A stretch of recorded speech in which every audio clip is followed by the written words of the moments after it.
ਤੁਧ ਡਿਠੇ ਸੱਚੇ ਪਾਤਸ਼ਾਹ, ਮਲ ਜਨਮ ਜਨਮ ਦੀ ਕਟੀਐ।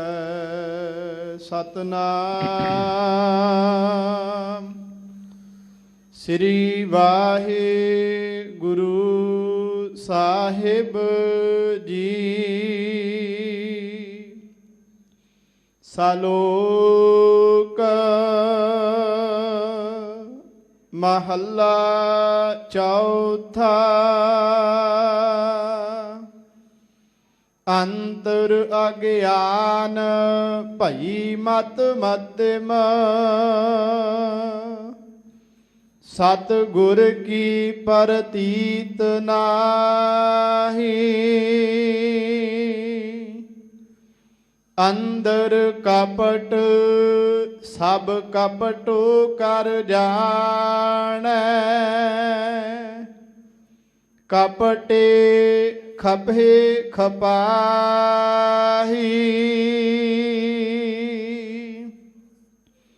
ਅੰਤਰ ਅਗਿਆਨ ਭਈ ਮਤ ਮਧਿਮ, ਸਤ ਗੁਰ ਕੀ ਪ੍ਰਤੀਤ ਨਾਹੀ। ਅੰਦਰ ਕਪਟ ਸਭ ਕਪਟੋ ਕਰ ਜਾਣੈ, ਕਪਟੇ ਖਪੇ ਖਪਾਹੀ। ਸਤ ਗੁਰ ਕਾ ਭਾਣਾ ਚਿਤ ਨ ਆਵੈ, ਆਪਣੇ ਸੁਆਏ ਫਿਰਾਹੀ। ਕਿਰਪਾ ਕਰੇ ਜੇ ਆਪਣੀ, ਤਾ ਨਾਨਕ ਸ਼ਬਦ ਸਮਾਹੀ। ਸਤ ਗੁਰ ਕਾ ਭਾਣਾ ਚਿਤ ਨ ਆਵੈ, ਆਪਣੇ ਸੁਆਏ ਫਿਰਾਹੀ। ਕਿਰਪਾ ਕਰੇ ਜੇ ਆਪਣੀ, ਤਾ ਨਾਨਕ ਸ਼ਬਦ ਸਮਾਹੀ।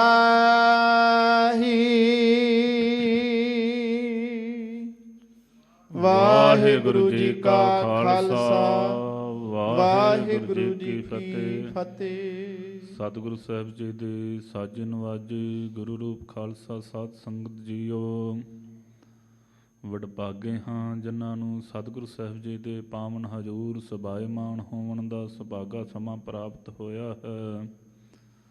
ਧੰਨ ਕਿਰਪਾਲੂ ਸਤਿਗੁਰੂ ਸਾਹਿਬ ਜੀ ਸਾਡੇ 'ਤੇ ਅਪਾਰ ਬਖਸ਼ਿਸ਼ ਰਹਿਮਤ ਕਰ ਰਹੇ ਹਨ। ਸਾਧ ਸੰਗਤ ਜੀ, ਅੱਜ ਦਾ ਜੋ ਪਾਵਨ ਪਵਿੱਤਰ ਦਿਹਾੜਾ ਹੈ, ਅੱਜ ਦੇ ਦਿਹਾੜੇ ਮੇਰੇ ਕਿਰਪਾਲੂ ਸਤਿਗੁਰੂ ਪਿਤਾ ਸਤਿਗੁਰੂ ਧੰਨ ਸਾਹਿਬ ਸ੍ਰੀ ਗੁਰੂ ਗੋਬਿੰਦ ਸਿੰਘ ਸਾਹਿਬ ਮਹਾਰਾਜ ਜੀ ਦੇ ਪਾਵਨ ਗ੍ਰਹਿ ਵਿਖੇ ਸਾਡੇ ਸਾਰਿਆਂ ਦੇ ਸਤਿਕਾਰਯੋਗ ਸਾਡੇ ਬਾਬਾ ਜੀ ਸਾਹਿਬ ਬਾਬਾ ਜੋਰਾਵਰ ਸਿੰਘ ਜੀ ਨੇ ਪਾਵਨ ਅਵਤਾਰ ਧਾਰਨ ਕੀਤਾ ਹੈ। ਅੱਜ ਬਾਬਾ ਜੋਰਾਵਰ ਸਿੰਘ ਜੀ ਦਾ ਪਾਵਨ ਜਨਮ ਦਿਹਾੜਾ ਹੈ ਜੀ। ਅੱਜ ਦੇ ਦਿਹਾੜੇ ਮਾਤਾ ਜੀਤ ਕੌਰ ਜੀ ਦੀ ਕੁੱਖ ਨੂੰ ਭਾਗ ਲਾਏ ਹਨ। ਸਮੁੱਚੀਆਂ ਸਿੱਖ ਸੰਗਤਾਂ ਨੂੰ ਸਾਹਿਬ ਬਾਬਾ ਜੋਰਾਵਰ ਸਿੰਘ ਜੀ ਦੇ ਪਾਵਨ ਜਨਮ ਦਿਹਾੜੇ ਦੀ ਲੱਖ ਲੱਖ ਵਧਾਈ ਹੋਵੇ ਜੀ। ਧੰਨ ਹਨ ਕਿਰਪਾਲੂ ਸਤਿਗੁਰੂ ਸਾਹਿਬ ਅਤੇ ਧੰਨ ਸਤਿਗੁਰੂ ਸਾਹਿਬ ਜੀ ਦੇ ਪਿਆਰੇ ਸਾਹਿਬਜ਼ਾਦੇ, ਜਿਨ੍ਹਾਂ ਨੇ ਸੰਸਾਰ ਉੱਤੇ ਆਣ ਕਰਕੇ ਇਤਨਾ ਵੱਡਾ ਪਾਵਨ ਇਤਿਹਾਸ ਸਿਰਜਿਆ ਹੈ। ਉੱਥੇ ਨਾਲ ਦੇ ਨਾਲ ਸਾਨੂੰ ਜੀਵਨ ਜਾਚ ਬਖਸ਼ ਕਰਕੇ ਸੰਸਾਰ ਤੋਂ ਗਏ ਹਨ।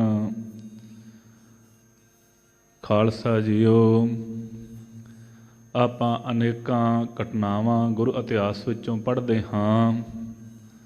ਦਾਸ ਆਮ ਤੌਰ 'ਤੇ ਬੇਨਤੀ ਕਰਦਾ ਹੈ ਕਿ ਗੁਰੂ ਕਾ ਇਤਿਹਾਸ ਹੀ ਸਾਡੀ ਮਰਿਆਦਾ ਹੈ।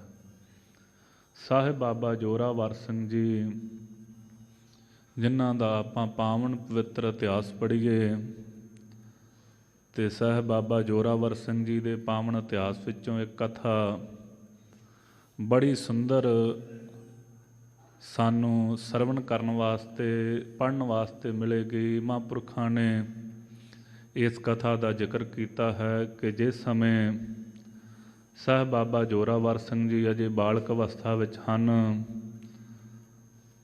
ਤੇ ਸਾਡੇ ਸਤਿਕਾਰਯੋਗ ਮਾਤਾ ਗੁਜਰ ਕੌਰ ਜੀ ਨੇ ਆਪਣੀ ਗੋਦੀ ਵਿੱਚ ਬਿਠਾਲਣਾ ਤੇ ਨਾਲ ਸ੍ਰੀ ਜਪਜੀ ਸਾਹਿਬ ਜੀ ਦਾ ਪਾਠ ਸਾਹਿਬ ਬਾਬਾ ਜ਼ੋਰਾਵਰ ਸਿੰਘ ਜੀ ਨੂੰ ਸਰਵਣ ਕਰਾਉਣਾ। ਦਾਦੀ ਤੇ ਪੋਤੇ ਦਾ ਕਿੱਡਾ ਅਥਾਹ ਪ੍ਰੇਮ ਹੈ। ਜਿਸ ਦਿਨ ਮਾਤਾ ਦੀ ਗੋਦੀ ਵਿੱਚ ਹਨ ਉਸ ਦਿਨ ਪਾਵਨ ਜਪਜੀ ਸਾਹਿਬ ਜੀ ਦਾ ਪਾਠ ਸਰਵਣ ਕਰਵਾਇਆ ਮਾਤਾ ਜੀ ਨੇ। ਤੇ ਜਿਸ ਦਿਹਾੜੇ ਖੇੜੀ ਚੰਦੂ ਦੇ ਘਰ ਵਿੱਚ ਰਾਤ ਬਸਰ ਕੀਤੀ, ਦਿਨ ਚੜ੍ਹਿਆ, ਆਪ ਉਸ ਇਤਿਹਾਸ ਤੋਂ ਜਾਣੂ ਹੋ। ਵਾਹਿਗੁਰੂ ਗੰਗੂ ਜਿਸ ਦਿਨ ਸਿਪਾਹੀਆਂ ਨੂੰ ਬੁਲਾਉਣ ਵਾਸਤੇ ਗਿਆ, ਕਿਸੇ ਇਤਿਹਾਸਕਾਰ ਦੇ ਪਾਸੋਂ ਆਪ ਜੀ ਨੇ ਇਹ ਲਿਖਿਆ, ਸੁਣਿਆ, ਪੜ੍ਹਿਆ ਨਹੀਂ ਹੋਵੇਗਾ ਕਿ ਉੱਥੇ ਜੀ ਭੱਜੋ ਦੌੜੀ ਪੈ ਗਈ। ਮਾਤਾ ਜੀ ਸਾਹਿਬਜ਼ਾਦਿਆਂ ਨੂੰ ਲੈ ਕਰਕੇ ਚੱਲਣ ਲੱਗੇ ਸਨ ਜਾਂ ਕਿਸੇ ਪਾਸੇ ਨੂੰ ਗਏ। ਉਲਟਾ ਮਾਤਾ ਜੀ ਨੇ ਆਪਣੇ ਪੋਤਰੇ ਬਾਬਾ ਜ਼ੋਰਾਵਰ ਸਿੰਘ ਜੀ ਨੂੰ ਪਾਸ ਬਿਠਾਲ ਕਰਕੇ ਆਖਿਆ, ਪੁੱਤਰ ਜੀ ਸ੍ਰੀ ਜਪਜੀ ਸਾਹਿਬ ਜੀ ਦਾ ਪਾਠ ਸਰਵਣ ਕਰਵਾਓ। ਜੋ ਸਾਡਾ ਸੰਵਿਧਾਨ, ਜੋ ਸਾਡਾ ਸਿਧਾਂਤ ਹੈ, ਜਿਹਨੂੰ ਆਪਾਂ ਰਹਿਤਨਾਮਿਆਂ ਵਿੱਚ ਬਚਨ ਪੜ੍ਹਦੇ ਹਾਂ, ਸਿੱਖ ਸਿੱਖਣੀ ਮਿਲ ਬਹੇ, ਭਾਖਾ ਕਰੇ ਅਪਾਰ, ਭਜਨ ਦ੍ਰਿੜਾਏ ਪੁੱਤਰ ਕੋ, ਹਰ ਭਜ ਬਾਰੰਬਾਰ। ਸਿੱਖੀ ਦੀ ਮਰਿਆਦਾ ਕੀ ਹੈ ਕਿ ਆਪਣੇ ਬੱਚਿਆਂ ਨੂੰ ਪਾਸ ਬਿਠਾ ਕਰਕੇ ਤੇ ਗੁਰੂ ਕੀ ਬਾਣੀ, ਪਰਮੇਸ਼ਰ ਵਾਹਿਗੁਰੂ ਦਾ ਨਾਮ ਸਿਮਰਨ, ਭਗਤੀ ਦ੍ਰਿੜ ਕਰਵਾਈ ਜਾਵੇ। ਮਾਤਾ ਜੀ ਨੇ ਆਪਣੇ ਪਿਆਰੇ ਸਾਹਿਬਜ਼ਾਦੇ ਪਾਸੋਂ, ਆਪਣੇ ਪੋਤਰੇ ਪਾਸੋਂ ਸ੍ਰੀ ਜਪਜੀ ਸਾਹਿਬ ਜੀ ਦਾ ਪਾਠ ਸਰਵਣ ਕੀਤਾ। ਖਾਲਸਾ ਜੀ, ਇਹ ਸੁਭਾਅ ਸਾਡੇ ਸਾਰਿਆਂ ਦੇ ਘਰਾਂ ਵਿੱਚ ਪ੍ਰਚਲਿਤ ਹੋਣਾ ਚਾਹੀਦਾ। ਇਹ ਸਾਡੀ ਮਰਿਆਦਾ ਹੈ। ਜਿਹੜਾ ਘਰ ਸ੍ਰੀ ਜਪਜੀ ਸਾਹਿਬ ਜੀ ਦੀ ਪਾਵਨ ਗੁਰਬਾਣੀ ਨਾਲ ਜੁੜਿਆ ਹੋਵੇਗਾ, ਉਸ ਘਰ ਵਿੱਚ ਸਤਿਗੁਰੂ ਗੁਰੂ ਨਾਨਕ ਦੇਵ ਸਾਹਿਬ ਮਹਾਰਾਜ ਜੀ ਦੀ ਬਖਸ਼ਿਸ਼ ਵਰਤਦੀ ਰਹੇਗੀ। ਜਿਨ੍ਹਾਂ ਘਰਾਂ ਵਿੱਚੋਂ ਸ੍ਰੀ ਜਪਜੀ ਸਾਹਿਬ ਜੀ ਦੀਆਂ ਧੁਨਾਂ ਬੰਦ ਹੋ ਜਾਵਣਗੀਆਂ, ਉਹਨਾਂ ਘਰਾਂ ਵਿੱਚ ਸਿੱਖੀ ਜਿਹੜੀ ਹੈ ਖੰਭ ਲਾ ਕਰਕੇ ਉਹਨਾਂ ਘਰਾਂ 'ਚੋਂ ਉੱਡ ਜਾਇਆ ਕਰਦੀ ਹੈ। ਗੁਰਸਿੱਖੀ ਦਾ ਘਰਾਂ 'ਚੋਂ ਲਾਂਭੇ ਹੋ ਜਾਣਾ ਹੀ ਸਭ ਨਾਲੋਂ ਵੱਡਾ ਇਹ ਸਮਝ ਲਵੇਗੇ ਕਿ ਸੰਸਾਰ ਦੇ ਵਿੱਚ ਰਹਿੰਦਿਆਂ ਹੋਇਆਂ, ਸਿੱਖ ਖਵਾਉਂਦਿਆਂ ਹੋਇਆਂ, ਜੇ ਸਿੱਖ ਦੇ ਪਾਸ ਸ੍ਰੀ ਜਪਜੀ ਸਾਹਿਬ ਨਹੀਂ ਤਾਂ ਸਿੱਖ ਦਾ ਕੋਈ ਜੀਵਨ ਹੀ ਨਹੀਂ ਹੋ ਸਕਦਾ। ਜੇ ਸ੍ਰੀ ਜਪਜੀ ਸਾਹਿਬ ਜੀ ਦਾ ਪਾਠ ਘਰ ਵਿੱਚ ਚੱਲਦਾ ਹੈ, ਗੁਰੂ ਕੀ ਪਾਵਨ ਗੁਰਬਾਣੀ ਦਾ ਨਿਤਨੇਮੀ ਗੁਰੂ ਕਾ ਸਿੱਖ ਹੈ, ਤਾਂ ਸਾਰੀਆਂ ਬਖਸ਼ਾਂ ਵਰਤਦੀਆਂ ਰਹਿਣਗੀਆਂ। ਅਨੇਕ ਗੁਰਮੁਖਾਂ ਦਾ ਜੀਵਨ, ਮਹਾਂਪੁਰਖਾਂ ਮਹਾਤਮਾ ਦਾ ਜੀਵਨ ਆਪ ਜੀ ਪੜ੍ਹੋਗੇ, ਜਿਨ੍ਹਾਂ ਦੀ ਸ੍ਰੀ ਜਪਜੀ ਸਾਹਿਬ ਜੀ ਦੇ ਨਾਲ ਪ੍ਰੀਤ ਪਈ ਤੇ ਵੱਡੀ ਵੱਡੀਆਂ ਬਖਸ਼ਾਵਾਂ ਸਤਿਗੁਰੂ ਸਾਹਿਬ ਜੀ ਨੇ, ਕਲਗੀਧਰ ਪ੍ਰੀਤਮ ਸਤਿਗੁਰੂ, ਧੰਨ ਸਤਿਗੁਰੂ ਗੁਰੂ ਗ੍ਰੰਥ ਸਾਹਿਬ ਮਹਾਰਾਜ ਜੀ ਨੇ ਉਹਨਾਂ 'ਤੇ ਕੀਤੀਆਂ ਹਨ। ਐਸੀ ਪਾਵਨ ਗੁਰਬਾਣੀ ਦਾ ਜਾਪ ਮਾਤਾ ਜੀ ਨੇ, ਦਾਸ ਬੇਨਤੀ ਕਰ ਰਿਹਾ ਸੀ, ਪਹਿਲਾਂ ਪੋਤਰੇ ਨੂੰ ਦ੍ਰਿੜ ਕਰਵਾਇਆ ਤੇ ਫਿਰ ਆਪ ਸੁਣਿਆ। ਪਰ ਵਿਚਾਰ ਕਰਕੇ ਵੇਖੀਏ, ਜਿਹੜੀ ਦਾਦੀ ਅੰਮਾ ਹੁਣ ਦੇ ਸਮੇਂ ਵਾਲੇ, ਜਿਸ ਨੂੰ ਆਪ ਨੂੰ ਜਪਜੀ ਸਾਹਿਬ ਚੇਤੇ ਨਾ ਹੋਵੇਗਾ, ਗਾਂ ਬੱਚਿਆਂ ਨੂੰ ਕੀ ਪੜ੍ਹਾ ਸਕੇਗਾ। ਜਿਸ ਨੂੰ ਆਪ ਹੀ ਗੁਰਮੁਖੀ ਪੜ੍ਹਨੀ ਨਾ ਆਵੇ, ਬਦਕਿਸਮਤੀ ਵੱਡੀ ਤਾਂ ਇਹ ਹੈ ਕਿ ਬਹੁਤਾਤ ਮਾਵਾਂ ਨੂੰ ਖੁਦ ਗੁਰਮੁਖੀ ਪੜ੍ਹਨੀ ਹੀ ਨਹੀਂ ਆਉਂਦੀ। ਗੁਰਬਾਣੀ ਪੜ੍ਹਨੀ ਤੇ ਦੂਰ ਦੀ ਗੱਲ, ਅਸੀਂ ਤੇ ਊੜੇ ਐੜੇ ਨਾਲੋਂ ਹੀ ਟੁੱਟ ਚੁੱਕੇ ਹਾਂ। ਦੁਨੀਆ ਦੀ ਦਾਸ ਨੇ ਅੱਗੇ ਵੀ ਬੇਨਤੀ ਕੀਤੀ ਸੀ, ਦੁਨੀਆ ਦੀ ਕੋਈ ਭਾਸ਼ਾ ਨਹੀਂ ਹੈ ਜਿਸ ਨੂੰ ਕਿਸੇ ਪੈਗੰਬਰ ਨੇ ਆਪਣੇ ਹੱਥੀਂ ਲਿਖਿਆ ਹੋਵੇ। ਦੁਨੀਆ ਦੀ ਕੋਈ ਭਾਸ਼ਾ ਨਹੀਂ ਜਿਸ ਨੂੰ ਕਿਸੇ ਅਵਤਾਰ ਨੇ ਆਪਣੇ ਹੱਥੀਂ ਆਪ ਲਿਖ ਕਰਕੇ ਉਸ ਦਾ ਵਿਆਕਰਨ, ਵਾਹਿਗੁਰੂ ਉਸ ਦੇ ਅੱਖਰ ਆਪ ਲਿਖ ਕਰਕੇ ਦਿੱਤੇ ਹੋਣ। ਇੱਕ ਪਾਵਨ ਗੁਰਮੁਖੀ ਜ਼ੁਬਾਨ, ਇੱਕ ਪਾਵਨ ਇਹ ਭਾਸ਼ਾ ਜਿਸ ਨੂੰ ਆਪ ਪਿਆਰ ਦੇ ਸਹਿਤ ਗੁਰਮੁਖੀ ਜ਼ੁਬਾਨ ਕਹਿੰਦੇ ਹੋ। ਇੱਕ ਸਤਿਗੁਰੂ ਸਾਹਿਬ ਜੀ ਦੇ ਇਹ ਪਾਵਨ ਸੋਭਨੀਕ ਬਚਨ ਊੜਾ ਐੜਾ ਜੋ 35 ਅੱਖਰੀ ਹੈ, ਇਹ ਕੇਵਲ ਤੇ ਕੇਵਲ ਮੇਰੇ ਸਤਿਗੁਰੂ ਸਾਹਿਬ ਜੀ ਨੇ ਉਚਾਰੀ ਨਹੀਂ। ਇਸ ਦੀ ਵਿਉਂਤਬੰਦੀ ਇਹ ਪਾਵਨ ਅੱਖਰਾਂ ਨੂੰ ਵੀ ਆਪਣੇ ਹੱਥਾਂ ਨਾਲ ਲਿਖਿਆ ਹੋਇਆ। ਹਰ ਇੱਕ ਅੱਖਰ ਦੇ ਵਿੱਚੋਂ ਜਿੱਥੇ ਸ੍ਰੀ ਜਪਜੀ ਸਾਹਿਬ ਪੜ੍ਹੇ ਗੁਰੂ ਕਾ ਸਿੱਖ ਗੁਰੂ ਕੀ ਬਾਣੀ ਪੜ੍ਹੇ ਸੁਣੇ ਜਾਂ ਇਸ ਨੂੰ ਲਿਖੇ ਆਪਣੇ ਹੱਥਾਂ ਦੇ ਨਾਲ, ਤੇ ਹਰ ਇੱਕ ਅੱਖਰ ਦੇ ਵਿੱਚੋਂ ਸਾਨੂੰ ਸਤਿਗੁਰੂ ਸਾਹਿਬ ਸ੍ਰੀ ਗੁਰੂ ਅੰਗਦ ਦੇਵ ਸਾਹਿਬ ਮਹਾਰਾਜ, ਮੇਰੇ ਕਿਰਪਾਲੂ ਸਤਿਗੁਰੂ ਗੁਰੂ ਨਾਨਕ ਦੇਵ ਸਾਹਿਬ ਮਹਾਰਾਜ ਜੀ ਦੇ ਦੂਸਰੇ ਸਰੂਪ ਦੇ ਦਰਸ਼ਨ ਹੋਣੇ ਚਾਹੀਦੇ ਹਨ ਕਿ ਇਹ ਉਹ ਅੱਖਰ ਹਨ ਜਿਨ੍ਹਾਂ ਨੂੰ ਮੇਰੇ ਸਤਿਗੁਰੂ ਸਾਹਿਬ ਜੀ ਨੇ ਹੋਂਦ ਵਿੱਚ ਲਿਆਂਦਾ ਹੈ। ਜੇ ਇੰਨਾ ਪ੍ਰੇਮ ਹੋਵੇਗਾ ਤਾਂ ਹੀ ਭਾਈ ਗੁਰਸਿੱਖੀ ਘਰ ਵਿੱਚ ਰਹਿ ਸਕਦੀ, ਨਹੀਂ ਤੇ ਨਹੀਂ ਰਹੇਗੀ। ਹੁਣ ਤੇ ਸੁਭਾਅ ਹੀ ਬਣ ਗਿਆ ਸਿੱਖਾਂ ਦਾ ਕਿ ਬਾਬਾ ਜੀ ਯਤਨ ਕਰੋ, ਕਮੇਟੀ ਵਾਲਿਆਂ ਨੂੰ ਵੀ ਕਹਿਣਾ ਚਾਹੀਦਾ ਹੈ ਕਿ ਅੰਗਰੇਜ਼ੀ ਦੇ ਵਿੱਚ ਸਾਨੂੰ ਗੁਟਕੇ ਸਾਹਿਬ ਛਪਾ ਕੇ ਦੇ ਦੇਵੋ, ਜਾਂ ਜੀ ਸਾਨੂੰ ਹਿੰਦੀ ਦੇ ਵਿੱਚ ਛਪਾ ਕਰਕੇ ਦੇ ਦੇਵੋ।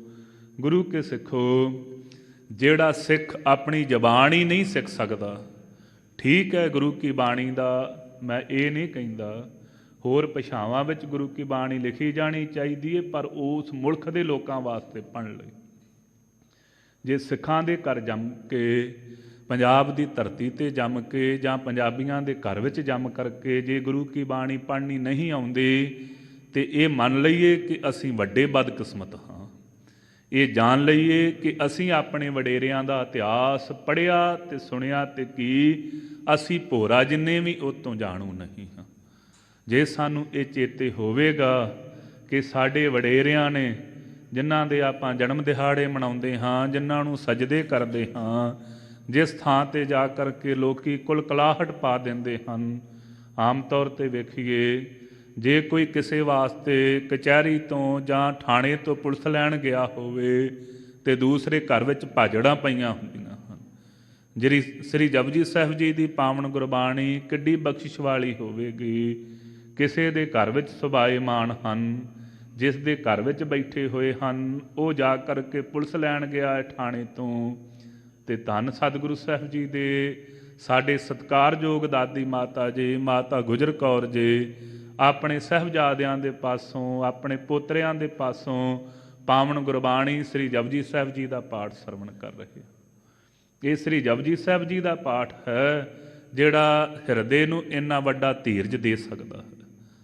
ਤਾਈਓ ਤੇ ਭਾਈ ਸ੍ਰੀ ਜਪਜੀ ਸਾਹਿਬ ਜੀ ਦੇ ਟੁੱਟਣ ਦਾ ਕਾਰਨ ਹੀ ਹੈ, ਨਿੱਕੀਆਂ ਨਿੱਕੀਆਂ ਮੁਸ਼ਕਲਾਂ ਦੇ ਵਿੱਚ ਅਸੀਂ ਬਹੁਤ ਹੀ ਕੁਲਕਲਾਹਟ ਪਾ ਕਰਕੇ ਦੱਸਦੇ ਹਾਂ, ਸਾਡੇ ਪੱਲੇ ਹੀ ਕੱਖ ਨਹੀਂ ਰਿਹਾ। ਇਸ ਕਰਕੇ ਪਿਆਰੇ ਖਾਲਸਾ ਜੀ, ਜੇ ਸਾਹਿਬਜ਼ਾਦਿਆਂ ਦੇ ਪਾਵਨ ਪ੍ਰਕਾਸ਼ ਪੁਰਬ, ਉਹਨਾਂ ਦੇ ਜਨਮ ਦਿਹਾੜੇ ਮਨਾਉਣੇ ਹਨ, ਤਾਂ ਸਾਨੂੰ ਇਹ ਵੀ ਸਿੱਖਿਆ ਲੈਣੀ ਚਾਹੀਦੀ ਹੈ ਕਿ ਸਾਨੂੰ ਗੁਰੂ ਕੀ ਬਾਣੀ ਦੇ ਨਾਲ ਜ਼ਰੂਰ ਬਾ ਜ਼ਰੂਰ ਜੁੜਨਾ ਚਾਹੀਦਾ ਹੈ। ਸੋ ਦਾਸ ਬੇਨਤੀ ਕਰ ਰਿਹਾ ਸੀ, ਉਹਨਾਂ ਮਹਾਂਪੁਰਖਾਂ ਦਾ ਅੱਜ ਪਾਵਨ ਜਨਮ ਦਿਹਾੜਾ ਹੈ, ਜਿਨ੍ਹਾਂ ਦਾ ਜੀਵਨ ਹੀ ਬਾਣੀ ਤੋਂ ਆਰੰਭ ਹੈ। ਤਾਈਓ ਹੀ ਗੁਰੂ ਕੀ ਬਾਣੀ ਦੇ ਜਿਹੜੇ ਬਚਨ ਹਨ, ਜਿਨ੍ਹਾਂ ਨੂੰ ਆਪਾਂ ਪੜ੍ਹਦੇ ਹਾਂ, ਧੰਨ ਧੰਨ ਧੰਨ ਜਨ ਆਇਆ ਜਿਸ ਪ੍ਰਸਾਦ ਸਭ ਜਗਤ ਧਰ ਆਇਆ, ਜਿਨ੍ਹਾਂ ਦੀ ਪ੍ਰਸਾਦ ਕਿਰਪਾ ਸਦਕਾ ਸਮੁੱਚਾ ਜਗਤ ਹੀ ਧਰ ਜਾਂਦਾ ਹੈ। ਜਿਹੜਾ ਪਿਆਰੇ ਸਾਹਿਬਜ਼ਾਦਿਆਂ ਦੇ ਇਤਿਹਾਸ ਨੂੰ ਪੜ੍ਹ ਲਵੇਗਾ, ਉਹ ਜੀਵਨ ਵਿੱਚ ਕਦੀ ਵਾਸਤੇ ਵੀ ਉਹ ਡੋਲ ਨਹੀਂ ਸਕਦਾ। ਉਹਦੇ ਜੀਵਨ ਦੀ ਸਦਾ ਵਾਸਤੇ ਚੜ੍ਹਦੀ ਕਲਾ ਹੀ ਰਹੇਗੀ। ਉਹ ਸਦਾ ਵਾਸਤੇ ਉਹਦਾ ਜੀਵਨ ਆਨੰਦ ਖੇੜੇ ਅਤੇ ਉਤਸ਼ਾਹ ਵਾਲਾ ਹੀ ਰਹੇਗਾ, ਬਾਸ਼ਰਤੇ ਕਿ ਉਹਨਾਂ ਦਾ ਜੀਵਨ ਸਾਡੇ ਹਿਰਦੇ 'ਚ ਵਸ ਜਾਵੇ, ਉਕਰ ਜਾਵੇ। ਜਿਨ੍ਹਾਂ ਦੇ ਜੀਵਨ ਦਾ ਆਨੰਦ ਕਦੀ ਅੱਲਾ ਜਾਰਖਾਂ ਜੋਗੀ ਨੇ ਮਾਣਿਆ ਹੈ, ਕਿੰਨਾ ਉਸ ਜੀਵਨ ਦਾ ਆਨੰਦ ਹੋਵੇਗਾ ਕਿ ਉਸ ਜੀਵਨ ਨੂੰ ਪੜ੍ਹ ਕਰਕੇ ਅੱਲਾ ਜਾਰਖਾਂ ਜੋਗੀ ਕਲਗੀਧਰ ਪ੍ਰੀਤਮ ਸਤਿਗੁਰੂ ਸਾਹਿਬ ਜੀ ਦੇ ਚਰਨਾਂ ਦੇ ਭੌਰੇ ਬਣ ਗਏ। ਕਿੰਨੀ ਬਖਸ਼ਿਸ਼ ਵਾਲਾ ਹੋਵੇਗਾ ਇਹ ਇਤਿਹਾਸ, ਕਿੰਨੀ ਬਖਸ਼ਿਸ਼ ਵਾਲਾ ਹੋਵੇਗਾ ਉਹ ਜੀਵਨ। ਇਹ ਸ੍ਰੀ ਜਪਜੀ ਸਾਹਿਬ ਜੀ ਦੀ ਹੀ ਬਖਸ਼ਿਸ਼ ਹੈ ਨਾ ਕਿ 9 ਸਾਲ ਦੀ ਆਜੂ ਵਿੱਚ ਵੀ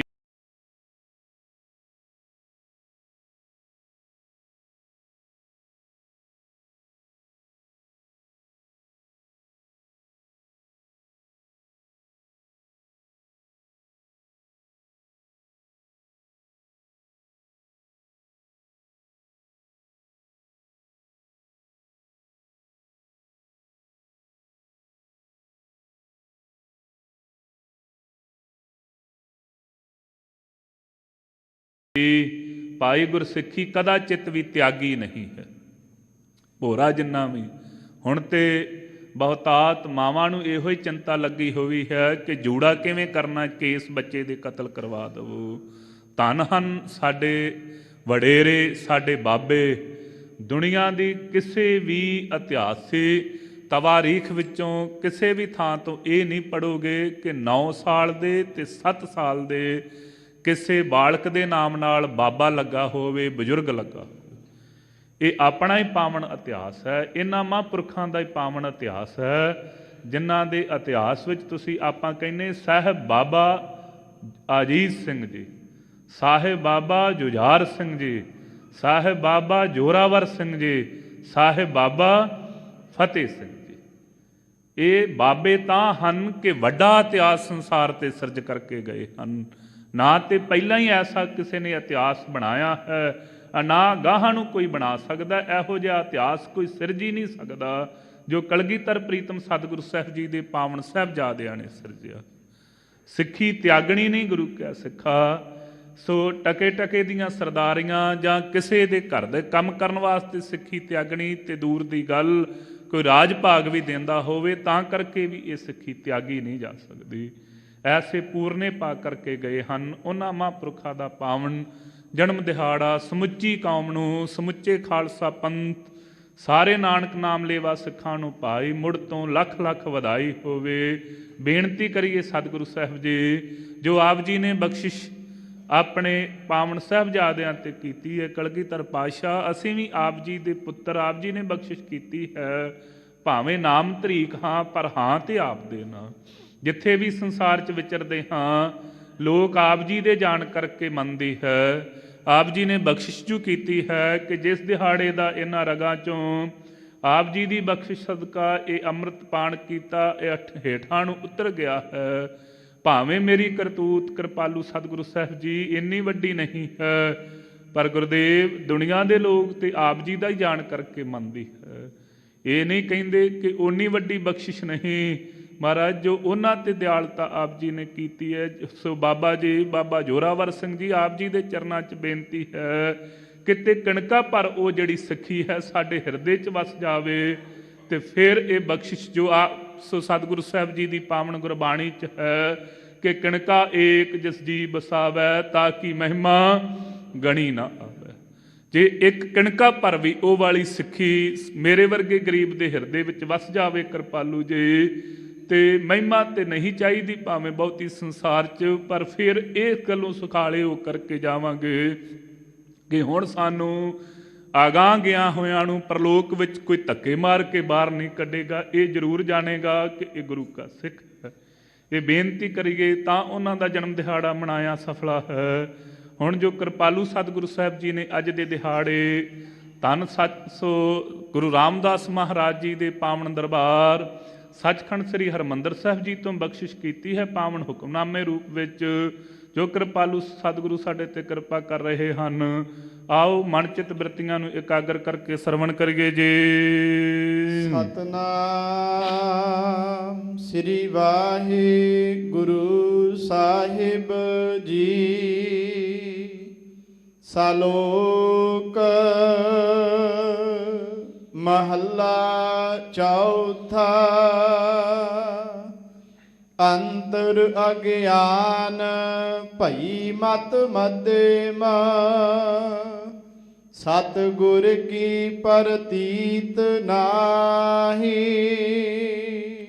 ਸੋ ਭਾਈ ਸੋਰਠ ਦੀ ਵਾਰ ਅੰਦਰ ਕਿਰਪਾਲੂ ਸਤਿਗੁਰੂ ਧੰਨ ਸਤਿਗੁਰੂ ਗੁਰੂ ਰਾਮਦਾਸ ਸਾਹਿਬ ਮਹਾਰਾਜ ਜੀ ਸਾਡੇ ਤੇ ਦਿਆਲਤਾ ਰਹਿਮਤ ਕਰ ਰਹੇ ਹਨ। ਵੱਡੇ ਮਹਾਂਪੁਰਖਾਂ ਨੇ ਇਸ ਦੀ ਉਥਾਨਕਾ ਇਸ ਪ੍ਰਕਾਰ ਵੀ ਦੱਸੀ ਹੈ ਕਿ ਜਿਹੜਾ ਭਾਈ ਗੋਂਦਾ ਗੋਇੰਦਵਾਲ ਸਾਹਿਬ ਵਾਲਾ ਉਹਦਾ ਭਤੀਜਾ ਸੀ ਇੱਕ, ਉਹ ਧੰਨ ਸਤਿਗੁਰੂ ਗੁਰੂ ਅਮਰਦਾਸ ਸਾਹਿਬ ਸੱਚੇ ਪਾਤਸ਼ਾਹ ਮਹਾਰਾਜ ਜੀ ਦੇ ਪਾਸੋਂ ਕਪਟ ਦੇ ਨਾਲ ਇਹ ਜੋ ਗੋਇੰਦਵਾਲ ਸਾਹਿਬ ਜੀ ਦੀ ਪਾਵਨ ਧਰਤੀ ਹੈ ਚਾਹੁੰਦਾ ਸੀ ਕਿ ਮਹਾਰਾਜ ਮੇਰੀ ਸਰਦਾਰੀ ਇੱਥੇ ਕਾਇਮ ਕਰ ਦੇਣ। ਸੋ ਉਸ ਦੇ ਪ੍ਰਥਾਏ ਧੰਨ ਸਤਿਗੁਰੂ ਗੁਰੂ ਰਾਮਦਾਸ ਮਹਾਰਾਜ ਜੀ ਨੇ ਇਹ ਪਾਵਨ ਬਚਨ ਕਹੇ ਹਨ। ਕਿਰਪਾਲੂ ਸਤਿਗੁਰੂ ਸਾਹਿਬ ਜੀ ਇੱਥੇ ਮਨਮੁਖਾਂ ਦੀ ਅਵਸਥਾ ਦੱਸ ਰਹੇ ਹਨ। ਸੋ ਜਿਨ੍ਹਾਂ ਨੇ ਮਨ ਨੂੰ ਹੀ ਮੁਖੀ ਬਣਾ ਕਰਕੇ ਸੰਸਾਰ 'ਚ ਵਿਚਰਦੇ ਹਨ, ਕਿਰਪਾ ਕਰਦੇ ਹਨ। ਅੰਤਰ ਅਗਿਆਨ ਭਈ ਮਤ ਮੱਧਮ, ਸੋ ਅੰਤਰ ਹਿਰਦੇ ਕਰਕੇ ਅਗਿਆਨੀ ਹੋ ਚੁੱਕਾ ਹੈ ਮਨਮੁਖ। ਮੱਧਮ ਤੋਂ ਭਾਵ ਮਤ ਬੁੱਧੀ ਜਿਹੜੀ ਦਿਨਾਂ ਪ੍ਰਤੀ ਘਟ ਰਹੀ ਹੋਵੇ, ਜਾਂ ਇਸ ਤਰੀਕੇ ਦੇ ਨਾਲ ਤਿੰਨ ਤਰੀਕਿਆਂ, ਤਿੰਨ ਸ਼੍ਰੇਣੀਆਂ ਦੇ ਵਿੱਚ ਵਿਦਵਾਨਾਂ ਨੇ ਵੰਡਿਆ ਹੈ, ਉੱਤਮ, ਮੱਧਮ ਤੇ ਕਨਿਸ਼ਟ। ਉੱਤਮ ਉਹਨਾਂ ਨੂੰ ਕਿਹਾ ਜਾਂਦਾ ਹੈ ਜਿਹੜੇ ਭਾਈ ਨਾਮ ਗਰਾਹੀ ਹੋਣ, ਜਿਨ੍ਹਾਂ ਨੂੰ ਸਤਿਗੁਰੂ ਸਾਹਿਬ ਜੀ ਦੀ ਪ੍ਰੇਮਾ ਭਗਤੀ ਤੋਂ ਬਿਨਾਂ ਕੁਝ ਹੋਰ ਨਾ ਚਾਹੀਦਾ ਹੋਵੇ, ਉਹਨਾਂ ਨੂੰ ਉੱਤਮ ਮੰਨਿਆ ਜਾਂਦਾ। ਮੱਧਮ ਕਿਹਾ ਜਾਂਦਾ ਹੈ ਜਿਹੜਾ ਸੰਗਤ ਵਿੱਚ ਵੀ ਆਉਣਾ ਚਾਹਵੇ ਤੇ ਨਾਲ ਪਦਾਰਥ ਵੀ ਚਾਹੁੰਦਾ ਹੋਵੇ ਕਿ ਸੰਗਤ ਵਿੱਚ ਵੀ ਆਈ ਜਾਵਾਂ ਤੇ ਪਦਾਰਥ ਵੀ ਮਿਲਦੇ ਜਾਣ। ਕਨਿਸ਼ਟ ਕਹਿੰਦੇ ਹਨ ਜਿਹੜਾ ਕੇਵਲ ਤੇ ਕੇਵਲ ਪਦਾਰਥਵਾਦੀ ਸੋਚ ਵਾਲਾ ਹੀ ਹੋਵੇ, ਕਿ ਉਹ ਘਟੀਆ ਤੋਂ ਘਟੀਆ ਕੰਮ ਕਰਨ ਲਈ ਵੀ ਤਿਆਰ ਹੋਵੇ, ਕੇਵਲ ਤੇ ਕੇਵਲ ਮਾਇਆ ਪਦਾਰਥਾਂ ਦੀ ਇੱਛਾ ਹੋਵੇ। ਇਸ ਤਰੀਕੇ ਦੇ ਨਾਲ ਮੱਧਮ ਕਹਿੰਦੇ ਹਨ ਕਿ ਜਿਵੇਂ ਧੁੰਦ ਦੇ ਵਿੱਚ ਚਾਨਣ ਤੇ ਹੁੰਦਾ ਹੈ, ਚਿੱਟਾਪਣ ਤੇ ਹੁੰਦਾ ਹੈ, ਪਰ ਦੂਸਰੀ ਚੀਜ਼ ਦਿਸਦੀ ਨਹੀਂ। ਸੋ ਦਵੈਤ ਭਾਵ ਵਿੱਚ ਵੇਖਣ ਨੂੰ ਪ੍ਰਤੀਤ ਚਾਨਣ ਹੋ ਰਿਹਾ ਹੈ, ਪਰ ਹਕੀਕਤ ਵਿੱਚ ਹੈ ਹਨੇਰਾ ਹੀ ਹੈ। ਮੱਧਮ ਉਹਨਾਂ ਨੂੰ ਕਿਹਾ ਜਾਂਦਾ। ਜਿਵੇਂ ਸਤਿਗੁਰੂ ਸਾਹਿਬ ਜੀ ਦੀ ਪਾਵਨ ਗੁਰਬਾਣੀ ਦਾ ਫਰਮਾਨ ਹੈ, ਮਤ ਥੋੜੀ ਸੇਵ ਗਵਾਈ। ਥੋੜੀ ਬੁੱਧੀ ਕਰਕੇ ਸੇਵਾ ਤੇ ਕੀਤੀ, ਸੇਵਾ ਕਰਨੇ ਤੇ ਪਦਾਰਥੀ ਮੰਗ ਕਰਕੇ ਕੇਵਲ, ਜਦ ਕਿ ਪਦਾਰਥ ਤੇ ਸਤਿਗੁਰੂ ਸਾਹਿਬ ਜੀ ਸੁਤੇ ਹੀ ਦੇ ਰਹੇ ਸਨ। ਸੁਤੇ ਜਿਸ ਨੂੰ ਸੰਤ ਬਾਬਾ ਕਰਤਾਰ ਸਿੰਘ ਖਾਲਸਾ ਭਿੰਡਰਾਂ ਵਾਲੇ ਮਹਾਂਪੁਰਖਾਂ ਨੇ ਵੀ ਕਥਾ ਬੜੇ ਸੁੰਦਰ ਤਰੀਕੇ ਨਾਲ ਵਰਣਨ ਕਰਕੇ ਕਿਹਾ ਹੈ। ਪੁੱਛਿਆ ਮਹਾਂਪੁਰਖੋ ਸਤਿਗੁਰੂ ਸਾਹਿਬ ਜੀ ਦੇ ਪਾਸ ਕੀ ਅਰਦਾਸ ਕਰਿਆ ਕਰੀਏ? ਬਚਨ ਕੀਤੇ, ਕਹਿਣ ਲੱਗੇ ਭਾਈ ਗੁਰਸਿੱਖਾ ਜਦੋਂ ਵੀ ਕਿਰਪਾਲੂ ਜੀ ਦੇ ਪਾਸੋਂ ਮੰਗੋ ਨਾਮ ਦੀ ਦਾਤ ਮੰਗੋ। ਸਵਾਲ ਕਰਨ ਵਾਲਾ ਕਹਿਣ ਲੱਗਾ ਮਹਾਂਪੁਰਖੋ ਪਦਾਰਥ, ਸਾਨੂੰ ਪਦਾਰਥ ਨਹੀਂ ਮੰਗਣੇ ਚਾਹੀਦੇ। ਕਹਿਣ ਲੱਗੇ ਭਾਈ ਸਿੱਖਾ ਜੋ ਸਾਡੀ ਪਰਾਲਬਧ ਹੈ ਸੁਤੇ ਹੀ ਸਤਿਗੁਰੂ ਸਾਹਿਬ ਜੀ ਸਾਨੂੰ ਦਈ ਜਾ ਰਹੇ ਨੇ, ਉਹ ਤੇ ਸੁਭਾਵਕ ਹੀ ਪਦਾਰਥ ਚੱਲ ਕਰਕੇ ਮਿਲ ਰਹੇ ਹਨ। ਜਿਵੇਂ ਪਰਾਲਬਧ ਵੱਧ ਘਟ ਰਹੀ ਹੈ ਉਵੇਂ ਪਦਾਰਥ ਵੱਧਦੇ ਘਟਦੇ ਰਹਿੰਦੇ ਨੇ। ਮਹਾਂਪੁਰਖੋ ਜੇ ਬਹੁਤੇ ਚਾਹੀਦੇ ਹੋਣ, ਕਹਿੰਦੇ ਨਾਮ ਅਭਿਆਸ ਦੀ ਦਾਤ ਮੰਗੋ। ਨਾਮ ਦੀ ਦਾਤ ਮੰਗਦਿਆਂ ਮੰਗਦਿਆਂ ਕਦੋਂ ਪਦਾਰਥ ਅਤੁੱਟ ਹੋ ਗਏ ਪਤਾ ਹੀ ਨਹੀਂ ਚੱਲੇਗਾ। ਕਿਉਂ ਜੀ? ਚਾਰ ਪਦਾਰਥ ਜੇ ਕੋ ਮੰਗੈ ਸਾਧ ਜਣਾ ਕੀ ਸੇਵਾ ਲੱਗ। ਤੇ ਨਾਮ ਦੀ ਦਾਤ ਬਖਸ਼ਿਸ਼ ਕਿਵੇਂ ਹੋਵੇਗੀ? ਜਿਹੜੇ ਨਾਮ ਗਰਾਹੀ ਹਨ, ਜੇ ਨਾਮ ਦੀ ਦਾਤ ਪ੍ਰਾਪਤ ਕਰਨ ਲਈ ਤੁਰਾਂਗੇ ਤੇ ਸੰਗਤ ਦਾ ਆਸਰਾ ਜ਼ਰੂਰ ਲੈਣਾ ਪਵੇਗਾ। ਜਿਹੜਾ ਸੰਗਤ ਵਿੱਚ ਆ ਜਾਵੇਗਾ ਉਹਨੂੰ ਤੋਟਾ ਨਾਮ ਦਾ ਨਹੀਂ ਰਹੇਗਾ, ਤੇ ਜਿਸ ਨੂੰ ਨਾਮ ਦਾ ਤੋਟਾ ਨਾ ਰਿਹਾ, ਜਿਹੜਾ ਸੰਗਤ ਦੇ ਵਿੱਚ ਜੁੜਨ ਲੱਗ ਪਿਆ, ਪਦਾਰਥਾਂ ਦਾ ਤੋਟਾ ਵੀ ਨਹੀਂ ਰਹਿੰਦਾ। ਸੁਭਾਵਕ ਹੀ ਆਪਾਂ ਕਹਿੰਦੇ ਜੀ ਫਲਾਣਾ ਗੁਰੂ ਕਾ ਸਿੱਖ ਪਹਿਲਾਂ ਤੇ ਵਿਚਾਰਾ ਇਵੇਂ ਭੁੱਖਾ ਜਿਹਾ ਹੀ ਮਰਦਾ ਸੀ, ਪਰ ਜਦੋਂ ਦਾ ਸੱਚਖੰਡ ਸ੍ਰੀ ਹਰਿਮੰਦਰ ਸਾਹਿਬ ਜੀ ਦੀ ਸੇਵਾ ਆਰੰਭ ਕੀਤੀ ਹੈ ਨਾ, ਇਹਦੇ ਆਲ ਬੁਖਾਰ ਹੀ ਭਰ ਗਏ ਨੇ, ਕੋਈ ਤੋਟਾ ਇਹਦੇ ਘਰ ਵਿੱਚ ਰਿਹਾ ਹੀ ਨਹੀਂ।